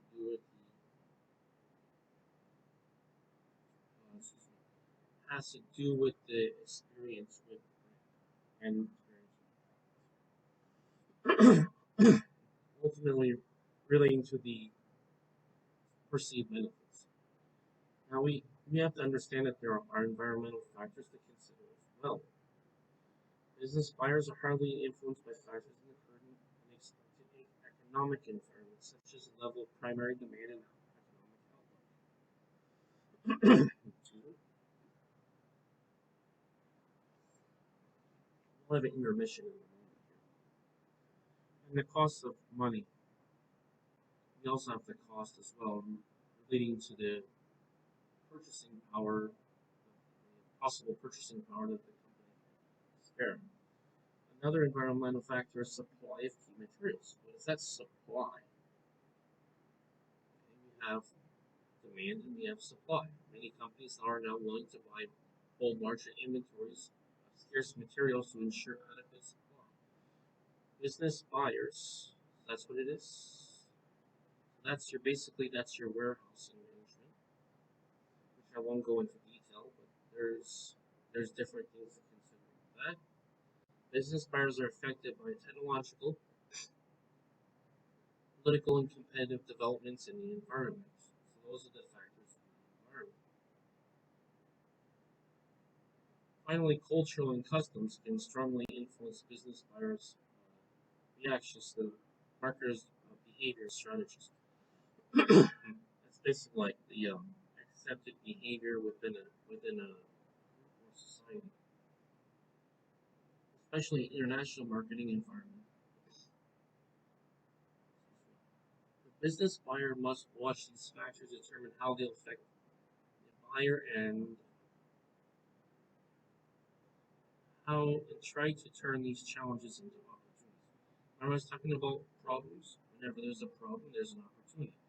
And also, whenever there's a problem, there's a business opportunity, which is basically the same thing. What I'm going to do here is I'm going to have an intermission for a few minutes, like get some water, etc. And then we'll finish off the lesson, okay? Be with you in a few minutes.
Right? We'll resume in just 1 moment. All right, just gonna get some water. Now let's talk about the organizational factors. We have environmental, which is external. It technically can be internal, but it's mostly external. Organizational factors. Okay, this is each buying organization has its own objectives, strategies, structures, systems, and procedures. Okay, now, the business marketer must understand these factors well. Questions such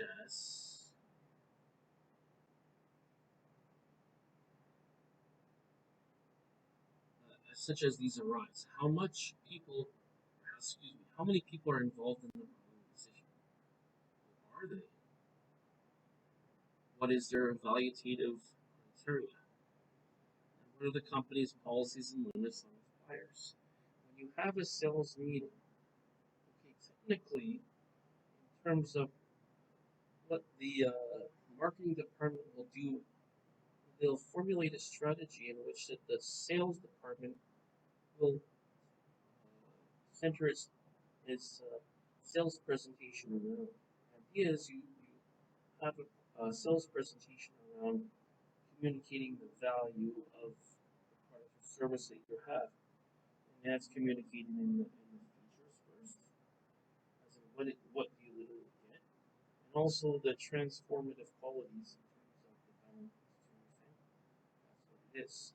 Now, you also need to consider the interpersonal factors. When I talk about interpersonal factors, I'm talking about relating back to the buying center, which usually includes many participants who influence each other. So interpersonal factors also influence the business buying process. However, it's often difficult to assess such interpersonal factors in group dynamics. Buying center participants do not wear tags that label them as key decision maker or not influential. Nor does buying center participants with the highest rank always have the most influence. Okay, let me give you an example. If the task has been delegated to someone else based upon the organizational structure of the company, right, and also management considerations. So basically, departmental considerations as management and also organizational consideration, which is CEO down, and also other considerations above that, which is organizational and management, mainly organizational. With, for example, board of directors. Do they want to get involved in all of the day-to-day buying decisions? Probably not. If they've determined that it's worth the time because it's a big enough decision, okay, then they might have this meeting. If it's a small enough decision that has something under their risk tolerance, what's called risk tolerance, if it determines how much risk are they willing to take on. It's called risk tolerance. And basically, what happens is, if it's under that selected criteria, then the CEO and/or department managers will determine that. It also could be that the board of directors doesn't want to get involved in it at all. It just wants to look at the overall performance of the company, which is a different. Now we're not talking about market anymore. We're talking about business management, or in this case, it could be strategic business management, but business management nonetheless. So it depends. Participants may influence the buying decision because they control rewards and punishments. Okay? Or will like to have special expertise or have a special relationship with the other important participants. Okay, translation. They have the knowledge and the political know-how and effect as an affect, not effect. Affect as an influence into the process. So, for example, if the process includes somebody with technical aspect, and he is somebody who can understand the technical end of this, then he'll be somebody who's a influencer. Basically, it depends on the aspects of the decision. Uh, so usually it definitely refers to financial. Also has to do with operational.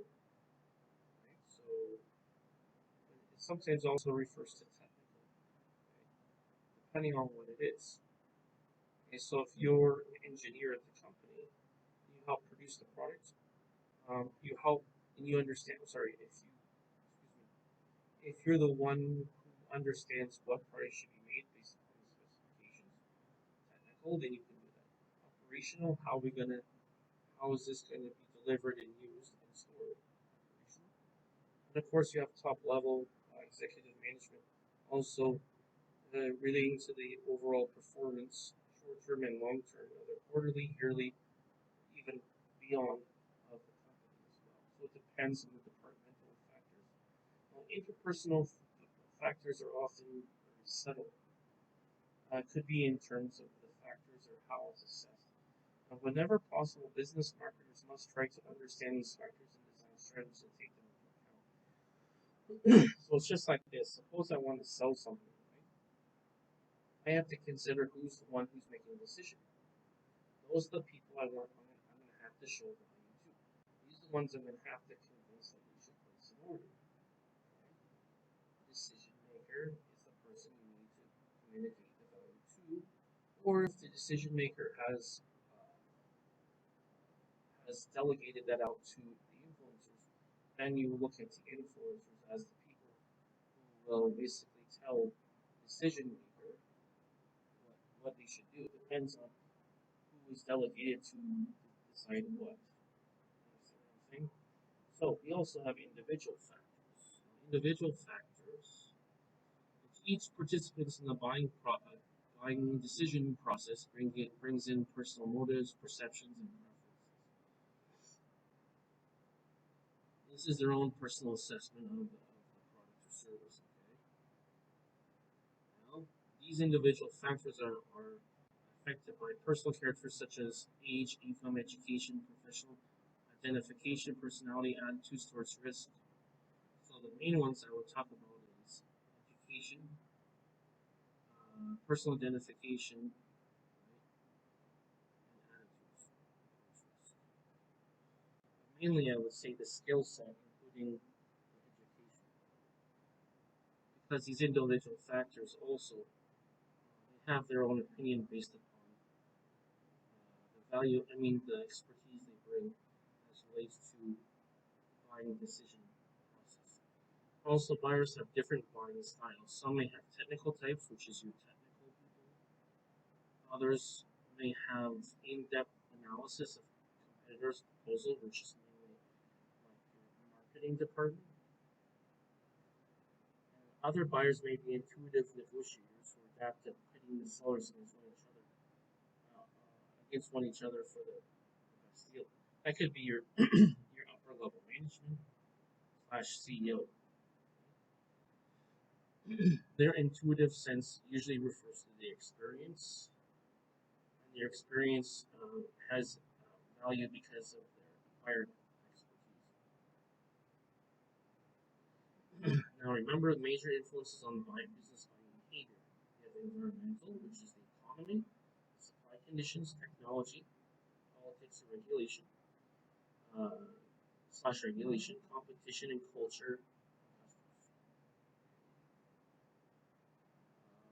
Okay, so organization, we have the objectives, your strategies, your structure, your systems, and your procedures.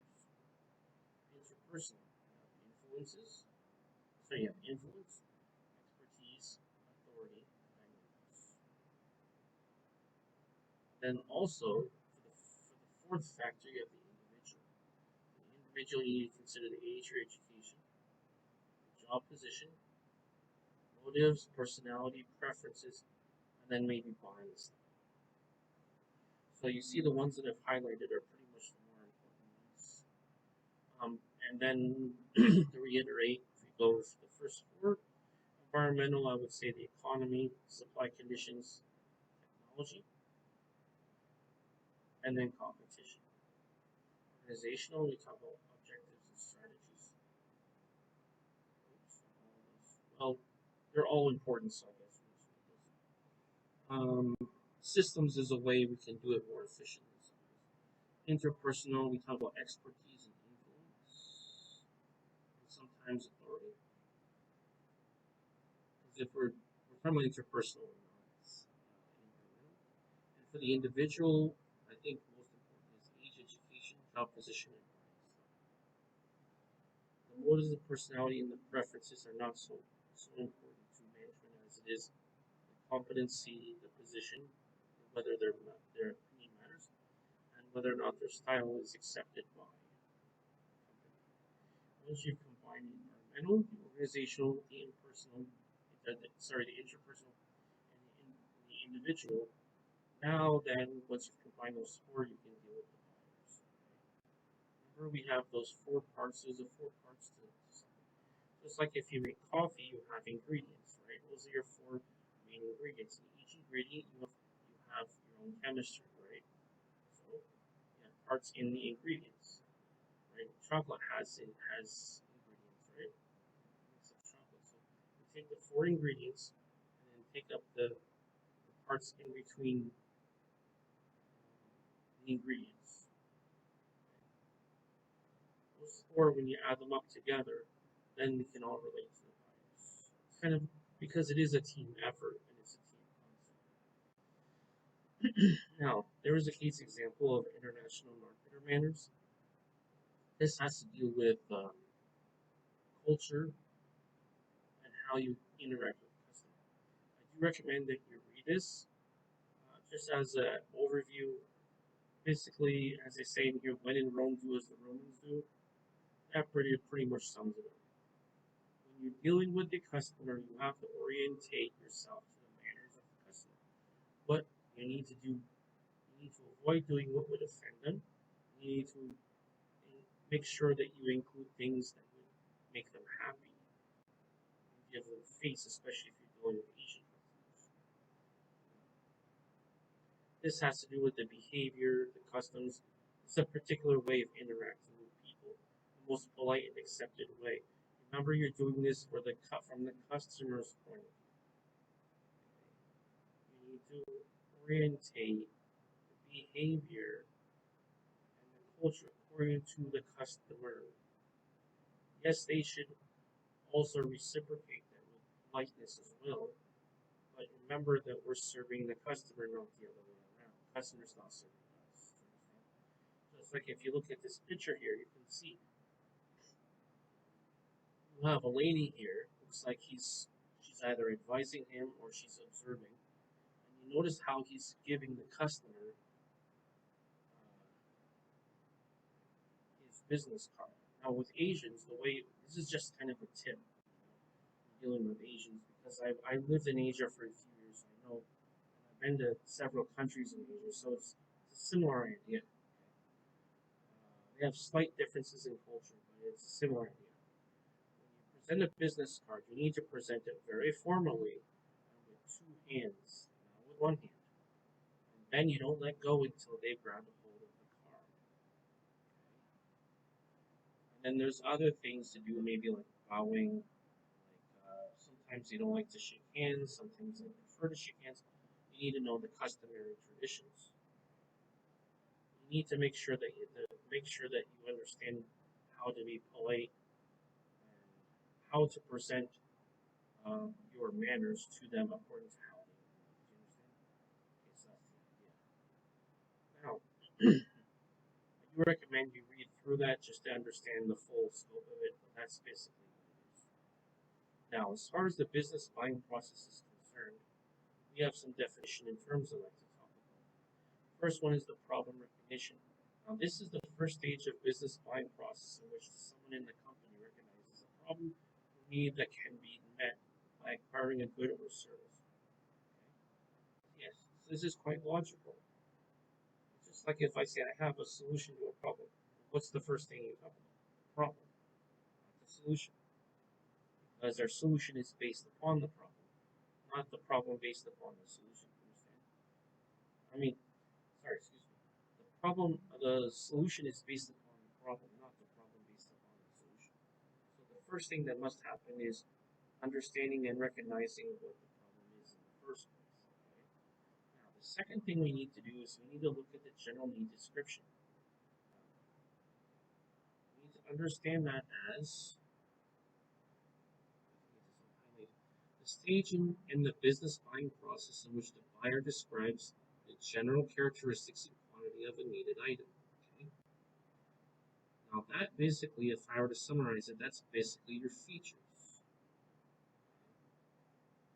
Now, I want to say one more thing about the problem recognition before I talk more about the description.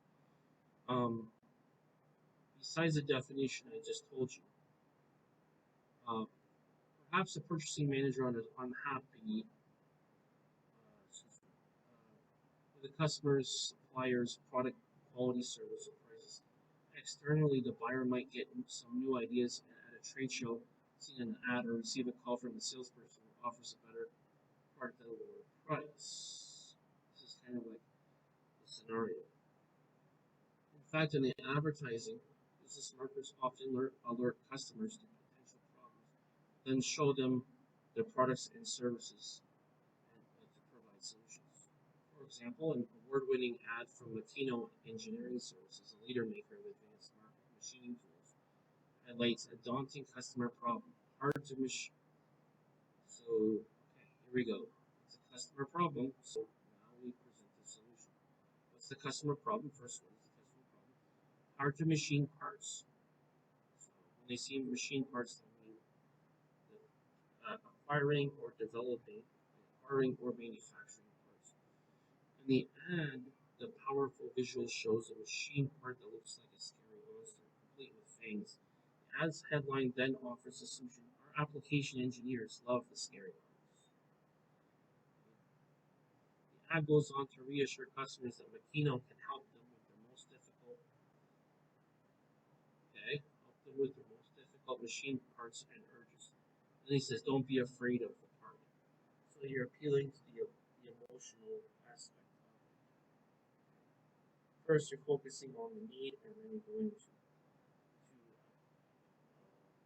addressing any objections emotionally or whatever it is. Then you're getting to the solution. Now, let's talk more about the need here. Because when you have a problem, you have a need. In which case, also you have an opportunity. Having recognized need, the buyer prepares a general need description that describes the characteristics and quantity of the needed item. Okay, so that's basically your features and how many. Let's talk about the stages of the business planning process. First, we want to recognize the problem. What is the problem? We need to recognize what it is and understand what is it and understand the characteristics of it. Okay? Then we need to look at the general need and description. Based on the problem, we have a need. We need to describe what the need is more specifically. Then once we have the need, we talk about the specifications.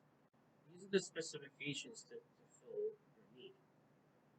Then once we have this, once we've defined the specifications in terms of what it will do, we need to find a supplier who can give you the item that you need.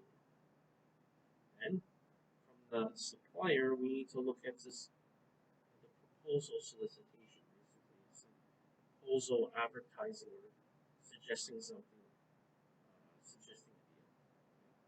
So we look at the proposal. Then after we have proposals, we select for which proposal is appropriate. So this is from the customer's point of view, by the way. Then we need to, then based on proposal, we find which proposal is best, and we look at the supplier that we choose. And after we've chosen a supplier, we need to look at the order routine specification. How do we do the order routine? And finally, after we've got the order routine specification, how we're going to do the order, that's all those aspects we talked about before. Then after that, we need to do a review of how it's performing in terms of QC, in terms of everything else. QC, logistics, all those things as well. And then finally, after the sale, which refers to customer service and the customer experience. Okay. Now let's talk about product specification. Let's just go a bit more specific. I told you I was pretty much summing it up, and I'll go into more detail just to clarify, make sure we don't have any issues with that. So the buyer organization, remember this is from the buyer's point, develops the item's technical product specifications with the help of. Okay, so how do we get this? With the help of value analysis engineering team. What's going to make this valuable? Then product value analysis is an approach, cost reduction, in which components are studied and carefully determined if they can be redesigned, standardized, or made less costly methods of production. So what's the most effective and cheapest way of getting this produced? We need to look at the product characteristics, specify them accordingly. So what makes up this product? That would be basically your features. Sellers too can use value analysis as a tool to help secure a new account by showing buyers a better way to make an object. Outside sellers can turn straight rebuy situations into new task situations. So this is a customized solution versus just not customized. So go from like a generic to customized. The advantage of customized is you know for sure that this meets their need. Also, I know this is fairly straightforward, but I'm just going to mention it just to clarify. Supplier search, want to find the best vendors. Basically, who can give you, or the people can provide what you need. You compile, buyers can compile a small list of qualified suppliers by reviewing the trade directories, using computer searches, or phoning other companies' recommendations. Okay. Now for proposal solicitation, this is getting a proposal. Remember the parts of the specification, as I said before, the stage of business buying process in which the buyer organization decides on and specifies the best technical product's characteristics for a needed item. Just to reiterate, supplier search is a stage of the business buying process in which the buyer tries to find the best vendors. natural, right? Now let's talk about the proposal solicitation. This is a stage in which the business buying process in which the buyer invites qualified suppliers to submit proposals. So first you've decided what you've done your internal work and your research. Then you say, okay, now you've contacted all the ones who are available to be a supplier, and you ask them, okay, what can you offer to me that be valuable to me? Right? So that's the stage of the business buying process in which the buyer invites quality suppliers to submit proposals. Now, in response, some suppliers will send only a catalog or salesperson. This will depend on the scope the scope of the business as they can provide, and the scale of which the need for to the customer. Also, of course, the financial aspect in terms of how much is this. For example, longer term it refers to what's called a lifetime customer value, so it refers to how much is that customer worth to the company in terms of value to the company. So here's something really basic to understand. It's just like this. Which customer would you focus your time on? The one that has the big order or the one that has the small one? The one that has the big order, right? So there are different factors in which the company will decide how it communicates and gives you what information.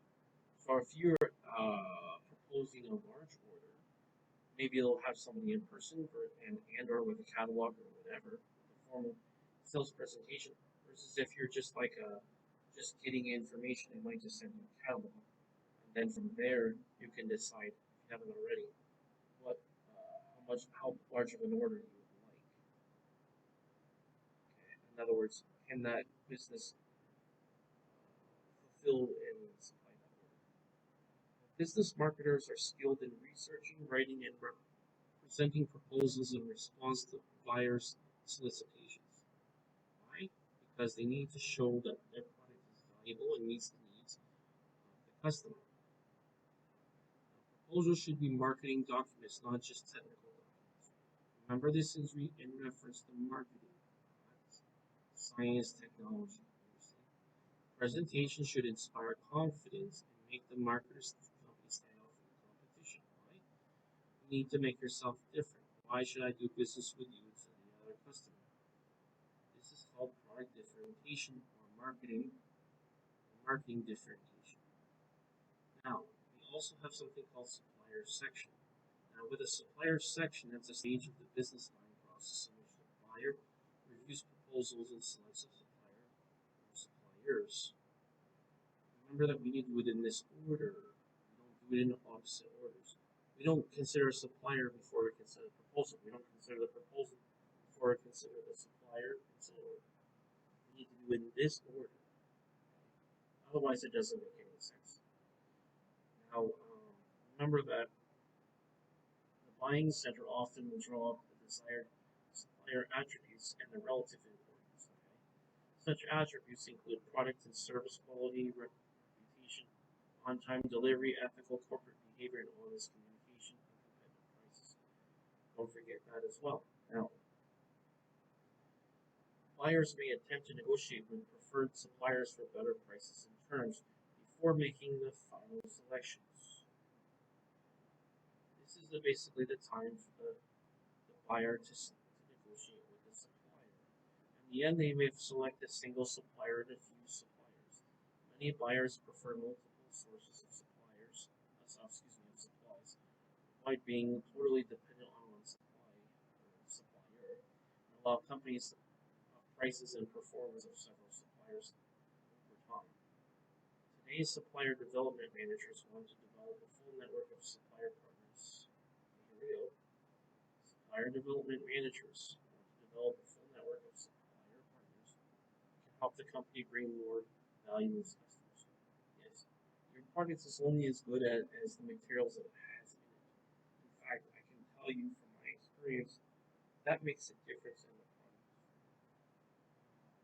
You would think that the raw materials is pretty standard, but it depends on where it's sourced from for various reasons, such as purity, such as strength, such as other measurable quality standards. So keep that in mind.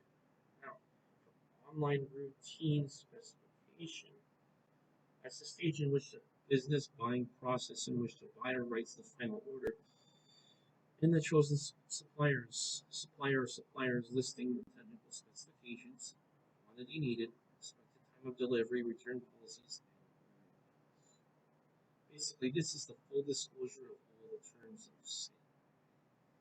Now,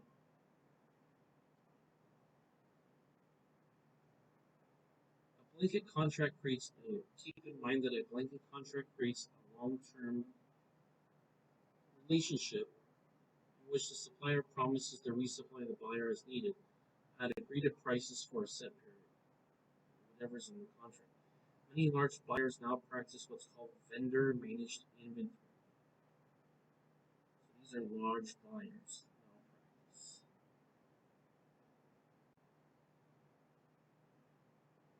What is that? They turn over ordering and inventory responsibilities to their suppliers. So that is basically to save time. And that's just basically instead of you spending the extra time being there in person for to check the inventory, you have somebody in the company doing it. Also, that can be outsourced to somebody else as well that specialize in that. Basically, what they'll do is they'll go to the factory and they'll double check all of those things. They'll double check, of course, the item, right? For QC, quality control, for terms of quantity, okay, and also in terms of the shipping and double checking everything. Okay. Under such systems, buyers share sales and inventory information directly to the key suppliers.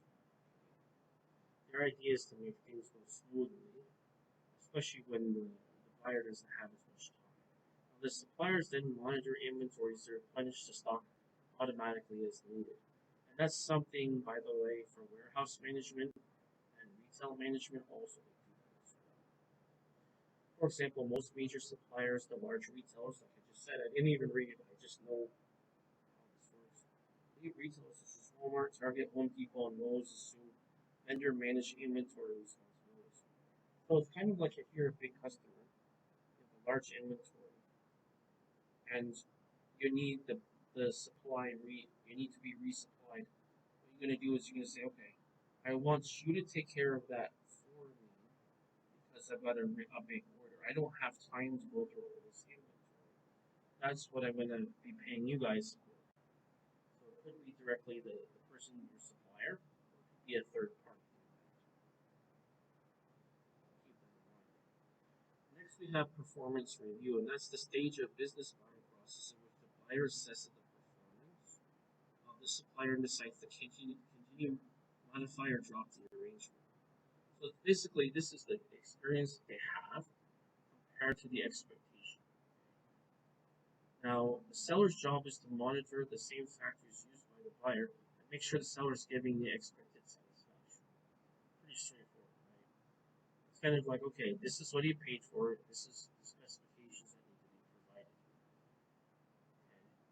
Now, keep in mind that in all 8 staging buying process models shown in that diagram, provide a simple view into the business buying as it might occur in the task buying situation.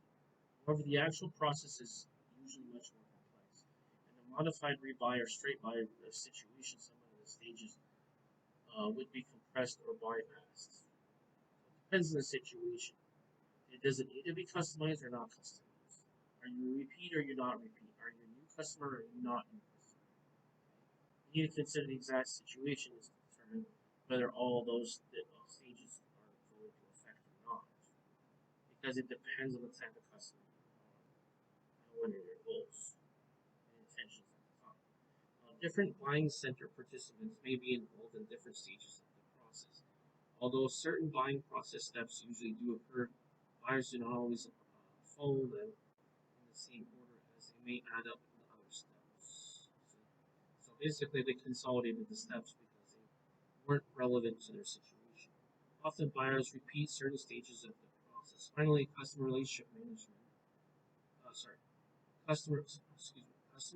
Relationship might involve many different types of purchases at an ongoing at a different time, all the different stages of the buying process. So these are like if you have different items that you need to purchase, multiple items, that would be relevant. Now, in terms of the place, marketing, remember we have the four P's, the last one is place. We have e-procurement. Remember that e-procurement is purchasing through electronic connections between buyers and sellers, usually online. Okay? That's your relating to your intermediaries and the method of transaction. Pretty straightforward, right? Basically, how are you going to purchase the item? How are you going to communicate what you need? Okay? So between the buyers and sellers. So companies can do e-procurement in several ways. I know this sounds pretty straightforward, but just details. They can conduct reverse auctions, in which they put their purchasing requests online and invite suppliers to bid for their business. That's definitely a major way. Or they can engage in online trading exchanges, in which companies work collectively to facilitate the trading process. Companies also can conduct e-procurement by setting up their own company buying sites, called company buying sites. For example, GE operates a company trading site on which it posts its buying needs and invites bids, negotiate terms, and places orders. Companies can create extranet links. Extranet is basically outside of your company's network. It can also include an intranet, but it's basically links from outside of your company's network with key suppliers. See, it says key suppliers, not internal but external. These are basically external links. For example, can create direct procurement accounts with suppliers. Okay? For example, such as Dell or Office Depot, for which company buyers can purchase equipment materials. Remember that B2B marketers can help customers who wish to purchase online by creating well-designed, easy-to-use websites. Okay, so that definitely helps with the marketing. So a market leader in web networking, hardware, software, and services, and 10 great B2B websites. So remember something that this was just a new idea, 2012, guys. Internet marketing wasn't to the extent it was now with social media and other sales, what they call sales funnels, which is a process for the B2C, or it could also be B2B as well. So that's part of the sales funnels, which, like I said, is for B2C or B2B, depending on what your need is. But although it's usually in the context of B2B. Cisco has their own way of doing it. They give you deep information about thousands of products and services, which can personalize online experience for users and connect them to appropriate Cisco resellers. So they're basically like a middleman, informational middleman. Let's get down here. And remember that business to business e-procurement yields many benefits. First, the transaction is saved on transaction costs and results in a more efficient purchasing for both buyers and sellers. So once you're able to reduce the cost, that's definitely a benefit for sure. Procurement reduces the time between order and delivery, and web-powered purchasing program eliminates the paperwork associated with traditional requisition and ordering procedures because it's all done online. It's a lot faster. This is a much more efficient way of doing it. Now, to demonstrate these advantages, consider Kodak, which remodeled its headquarters facilities in Rochester, New York. And so it uses procurement only from a demolition to restoration. The massive project involved messaging more than 1,600 contract bills to 150 contracts. So you see how much they save? But Project e-procurement reduced paperwork and sped up review and award times. see the pattern. Procurement. That's the power of the internet. There's another benefit, of course. E-procurement can also create political potential. Well, there is, sorry, excuse me, there is some drawbacks. As you're on the internet, you have to secure the website. So security disasters. Okay, this is more of internet security. You have to be careful with securing that. Email and home banking transactions can be protected through basic encryption. Remember, this is 2012. Secure environment that businesses need to carry out confidential interactions are sometimes still lacking. Companies spending millions for research on defense. So this is a situation where you have to have this. Companies are spending millions on research on defensive strengths to keep hackers at bay. Yeah, so this is basically your information security. What you'll need to do as a business, you'll need to hire an IT team, basically you got your tech, your network administrator, and your network engineer for designing the network and or the security solutions. So technically in a hierarchy, basically you have the tech guy, you have the computer tech guy slash PCs, and then sometimes he does also network administration in terms of setting up accounts, securing computers. Then you got the network administrator who makes final decisions about it. And after that, you have, depending on what the network engineer's role is, networks engineer's role is basically to design the networks, the design and implementation of the networks. And they also assist the MIS director, which is the management of information services. So basically, you want to have that team oversee it. So top of the department is going to be the MIS director, and then you have you can consolidate, for example, the network engineer with the security professional security engineer as customized security solutions. Then, for example, the network tech can also be combined with the network administrator in terms of making policies and doing simple installs for patch paneling, setups for network configurations, etc., and installing software and policies, which is part of network administration. So, what you'll want to do in that case is you want to actually have a dedicated IT team, and you see that IT team basically as your insurance policy to protect you from data breach and other hackers. Now, the last thing we want to consider is institution and government governance. I would consider that these have different specific needs of that is not quite the same as a as a company, as in for profit. That is. So far, we've just in our discussion, organizational buying has focused largely on buying behavior and business behaviors. Much of the discussion also applies to buying practices of institutions and organizations, as you can imagine. However, these two non-business markets have additional characteristics and needs. So they have more and they have different, right? Because the organizational mission is different. So the institutional, which has to do with the departments and or the subcontracts, could be subcontracted out or departments. Basically, it's basically like a departments in a government. They have a different mission because they're normally not for profit, although they could turn a profit, of course. Obviously, they don't want to lose money. So their mission is different, therefore their needs are different. So we talk about the institutional markets now as a definition in term. We want to talk about schools, hospitals, nursing homes, prisons, other institutions that provide goods and services to people in care. This is basically like a public service organizations. Now, there could be contracted out organizations that do work for governments, or it could be compartmentalized parts of the government that have different functions.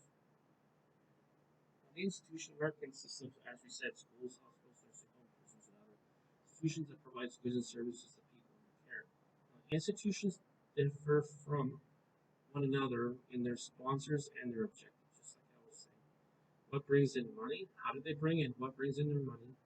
And what are their objectives and goals? And for example, Tenet Healthcare runs 49 for-profit hospitals in 12 states, generating $8.7 billion in annual revenues. By contrast, the Shriners Hospital for Children is a nonprofit organization with 22 hospitals that provide free specialized healthcare for children, whereas the government-run Veterans Affairs Medical Centers located across the country provide special services to veterans. Each institution has different buying needs and resources. Why are they different? Because they have different things that they're trying to do. Now, with the institutional, we're talking about anything related to government, either contracted out, or it could be something that's a nonprofit. For government, that's straightforward. That's the actual government. That's the public policy generating organization. Okay. Now, institutional markets can be huge. So there's lots of them to consider from. There's many different examples. Many institutional markets are characterized by low budgets and captive patrons. For example, hospital patients have little choice to eat whatever food the hospital supplies. The hospital purchasing agent has to decide on the quality.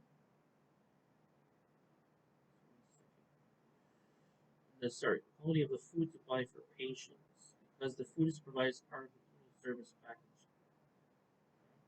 Now, the buying objective is not for profit, as I mentioned before. Those are institutions generally not for profit, including government also considered not for profit. Nor is strict cost minimization the goal. Patients receiving poor quality food will complain to others and damage the hospital's reputation. So, we do need to consider the end user again, even if it is institutional, because it does affect the overall demand and the reputation, as I just said. Thus, the hospital purchasing agent must search for institutional food vendors which quality meets or exceeds a certain minimum standard and whose prices are low. So yes, we want the lowest price for the highest quality. If you can remember that, high, just like they say in business, they say, "Oh, buy low, sell high." Well, buy quality, get quality, and buy low, right? Just like that. Many marketers set up separate divisions to meet special characteristics and needs of institutional buyers. For example, General Mills Food Service Unit provides packaging, prices, and markets in broad assortment of cereals, cookies, snacks, and other products that better serve the specific food service requirement of hospitals, schools, hotels, and institutional markets. So we also have to consider the supply on the supplier end for on the supply chain. Remember that the supply chain's value, their value will be not only communicated based upon the end user benefit and the benefit to the organization, but also so sorry. And you'll also consider those two factors as well. So not only for profit needs to consider that, but also anybody whenever there's a transaction, whether the organization is nonprofit or profit, supplying to. So in this case, you're a supplier to a nonprofit. The same idea applies as a supplier supplying to a for-profit organization. You understand? Okay.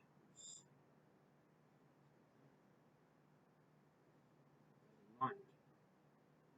Now we have government markets. Offer large opportunities in many companies, both big and small. In most countries, government organizations are major buyers of goods and services. Okay, so in the United States, we have federal, state, local governments contain more than 32,000 buying units that purchase more than $1 trillion in goods and services each year. Government buying and business buying are similar in many ways, as Sally mentioned earlier. But there are also differences that must be understood by companies that wish to sell products and services to governments.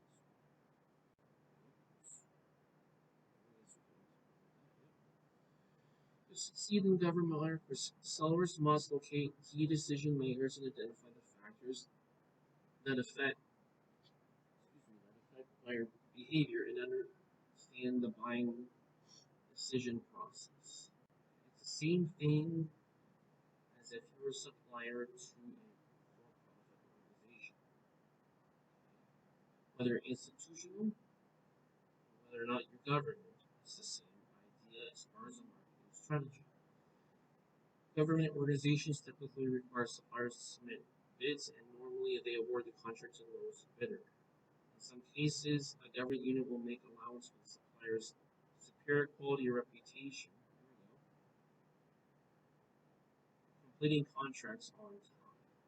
So time is money, and time is productivity, and productivity also equals money as well, and also time. Governments will also buy a negotiated contract basis, primarily in the case of complex projects including major R&D costs and risk, and in cases where there is little competition. Government organizations tend to favor domestic suppliers over foreign suppliers. That's an important point to make because you need to understand what you'd be most successful with. A major complaint of multinationals operating in Europe is that each country shows favoritism towards its nationals in spite of superior offers made by foreign firms. The European Economic Commission is gradually removing the bias. Like consumer and business buyers, consumer buyers affected by the environmental, organizational, interpersonal, and individual factors. Just like before, same thing. One unique thing about government buying is it's carefully watched by outside publics, ranging from Congress to a variety of private groups interested in how the government spends taxpayers' money. Remember, there will be more oversight and more of this process. Because the spending decisions are subject to a public review, government organizations require considerable paperwork from suppliers and often complain about the excessive paperwork, bureaucracy, regulations, decision-making delays, and future frequent shifts in procurement personnel. All those things can delay the process. Given all the red tape, by the way, just in case you're not familiar with the term red tape, refers to excessive process or delays in the process. Why would any firm want to do business with the U.S. government? The reasons are quite simple. The U.S. government is the world's largest buyer of products and services. More than $425 billion worth each year, and the checks don't bounce, meaning the funds are always good. For example, last year, federal government spent a whopping $73 billion on its information technology alone. And this was 2012, as I mentioned before, when this came out. So probably because of inflation, probably the amount is more now. The Transportation Security Administration, or the TSA, spent approximately $700 million for electronic baggage screening technology. So most governments provide would-be suppliers with detailed guides describing how to sell the government, which is extremely inconvenient because most companies won't tell you how to sell them, but the government will very specifically tell you what features and benefits they're looking for. That way they can more effectively communicate value and make sure that the value is delivered. So you have that situation as well. Now, in several major cities, General Services Administration operates business service centers or staff to provide complete education on the way governmental agencies buy and the steps of the supplier should follow with the government opportunities available. So they're much stricter about it, but it's much easier to know how to supply and fulfill the demand.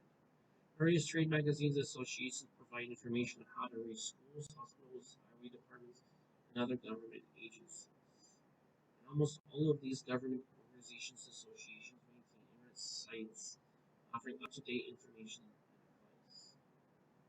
Still, suppliers have to match the system, find ways to cut through the red tape, especially for large government purchases.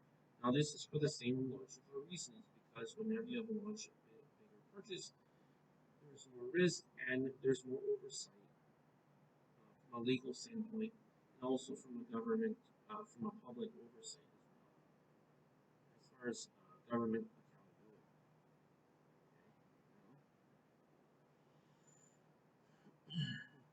Many companies that sell the government have not been very marketing oriented for a number of reasons. Number one is total government spending is determined by elected officials rather than a marketing effort. So the marketing will be different to those people. Okay. Government buying has emphasized price. Marketing suppliers and invest their own effort in technology to bring costs down. So it's going to be cost driven. Some companies, however, establish separate government marketing departments such as GE, Kodak, and Goodyear.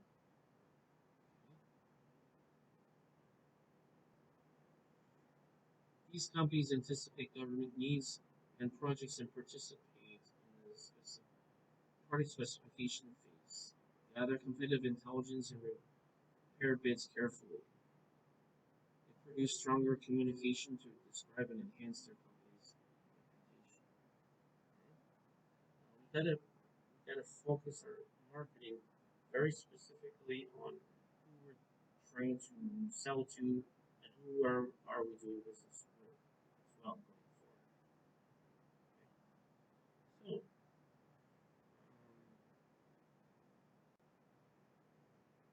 So they have a website now about government buying. As you mentioned, they already tell how much they spend because it's public information, what they spend on, what's their priorities, etc., and what they're looking for, as I said before.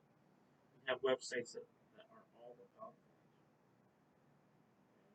Now, all this stuff isn't a lot is provided online. Of course, this was as of 2012, so probably even more information as of 2023. Now, the key takeaway from this section is that you need to customize more specifically and pay more attention to detail when it comes to government because they're very specific about what they're looking for, and they're very specific about the budget and the bidding process. So we need to customize it accordingly. Before we finish, let's talk about the objectives we talked about during this and the duration of this chapter. First of all, we want to remember that we define the business market and explain how business markets differ from consumer markets. So we need to know how business markets are different from consumer markets. Number two, we identified the major factors that influence business buyer behavior. It's very important because we need to know what the process is. Number three, we need to understand. We need to list and define the steps in the business buying decision process. List the steps and say what they mean. Okay. And finally, we want to compare institutional and government markets and explain how institutional government buyers make their buying decisions. This is more of a straightforward process, as one thing to remember is that the government already outlines what they are looking for. So, based upon that, you need to be very specific about quality control and very specific about meeting the specifications as outlined and going through the process of bidding and making sure that things are according to what they're looking for. Similar to a for-profit business, but these are even more specific and restricted. Now, let's talk about some key terms before we finish the video here. We need to remember from objective 1 about business buyer behavior. We need to remember about business buying process, drive demand, and supplier development. Okay? Now, for objective 2, we need to remember the definitions of straight rebuy, modified rebuy, and task. Now, we have to also remember about system selling. The buying center as a concept, the people in the buying center, which is the users, influencers, buyers, deciders, and gatekeepers. That's for objective 2. Now, if we go to objective 3, we need to understand and remember the terms of problem recognition, general need description, product specification, supplier search, proposal, solicitation, which is a big part, supplier section, performance review. Okay. So the first three are going to be like Very important because those are the basis for objectives. Problem recognition, general need description, and product specification. And of course, proposal solicitation, supplier selection, and performance review. Also, those are most important. But also understand supplier search, what are routine specification, and e-procurement. Remember, the e-procurement has to do with transacting and recording the transaction online. So you're conducting the transaction and you're recording the transaction. Now, for the last one, we talked about institutional market. So these are basically nonprofits. And the government market has to do with supplying the needs for the government. Remember, with the government market, that they're very specific and they tell you in advance what they're looking for, quality, and also they provide the resources on their website. The website link to tell you exactly what it is and the process of which to apply as a bidder. Now, if you'd like, in your own free time, you can review and discuss applying the concepts. Okay? Discussing the concepts and applying them. First, what are they?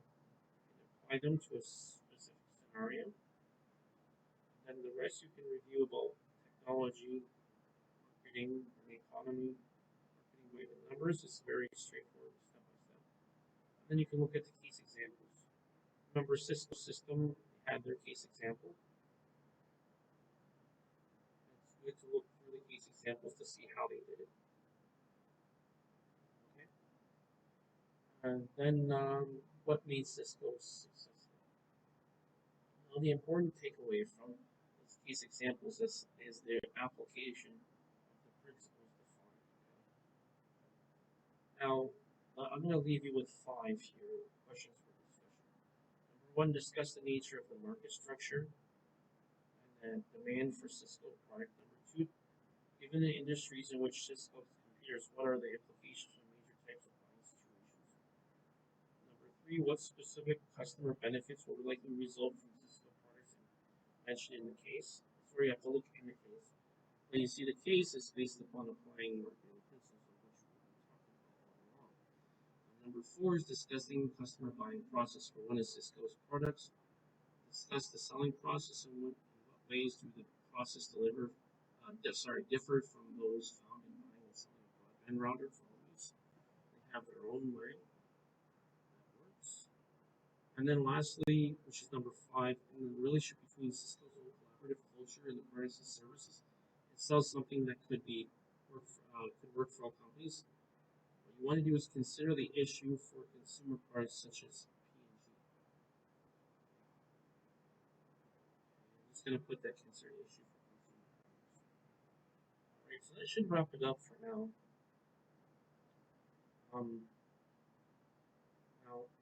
The main takeaway is to consider the overall process of the business buying behavior.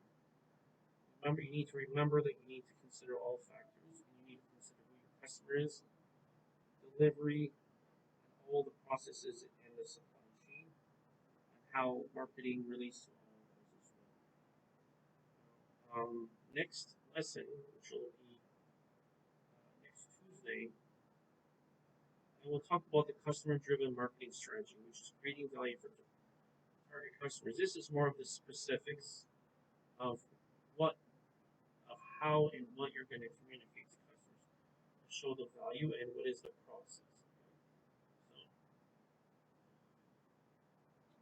Okay. I'd like to end the video by thanking you for watching the video.